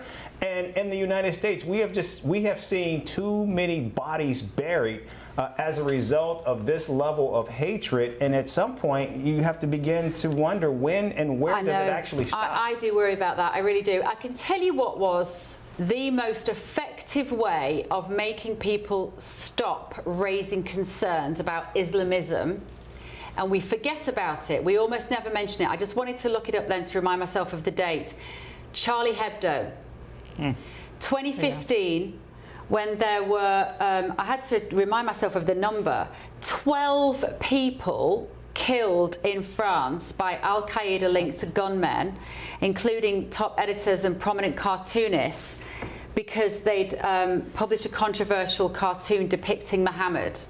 Those pictures were so chilling to the West that if you did something that upset the Islamists, somebody might come into your office and gun down 12 innocent people, that is where the debate around Muslims and the debate around Islamism being problematic became quashed. Accelerated. It accelerated, thank you. The censoring that went on from that point and the self-censoring, no one in the media dare say anything that might be interpreted as being against Islam, because we knew that there might be, the door to our own offices might be opened and we might be met with the barrel of a rifle. Do you see that, Jonathan? Well, I don't accept that, Bev. What happened at Charlie Hebdo was obviously horrendous. I said so at the time.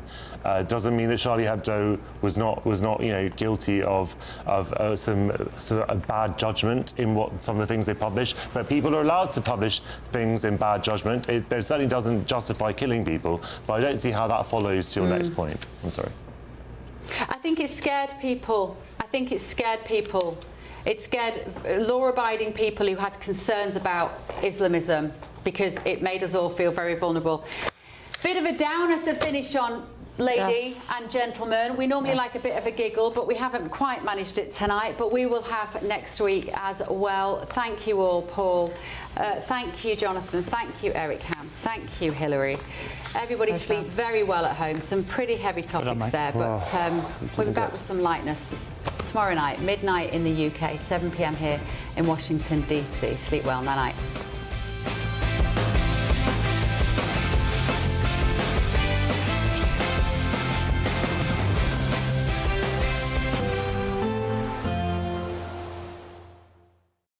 Today, clouds overhead, total zen within. Boxed Solar sponsors the weather on GB News.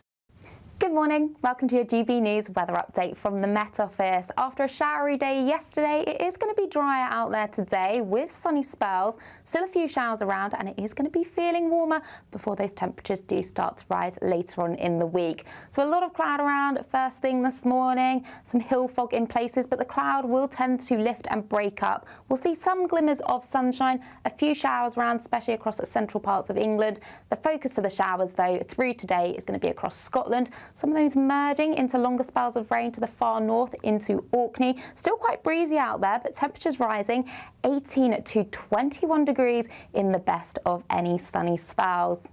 As we head through this evening then, we see that band of showery rain across Orkney and Shetland gradually push its way northwards. Showers persisting across much of northern parts of Scotland. To the south, some late evening sunshine. Cloudy across Northern Ireland, and that persisting into northern England, into much of Wales and the southwest of England. But most of the showers will start easing and fading away as we go through the evening and into the night. So across the south, generally holding on to dry conditions overnight, but out towards the west, cloud and further spells of rain moving into Northern Ireland, into Wales, northern England, and eventually ending into southern parts of Scotland. With the cloud or rain around, temperatures will be holding up, so it's going to be another mild start to Thursday morning, only lows around 9 to 12 degrees. So a damp picture first thing on Thursday morning across northern parts of England and into Scotland, with outbreaks of rain here. Showery outbreaks of rain possible across Wales as well. Best of the sunshine through Thursday afternoon is going to be across the south of England, and here temperatures rising nicely in the sunshine, highs of up to 24 degrees. Bye-bye. Today, clouds overhead, total zen within. Boxed Solar sponsors the weather on GB News.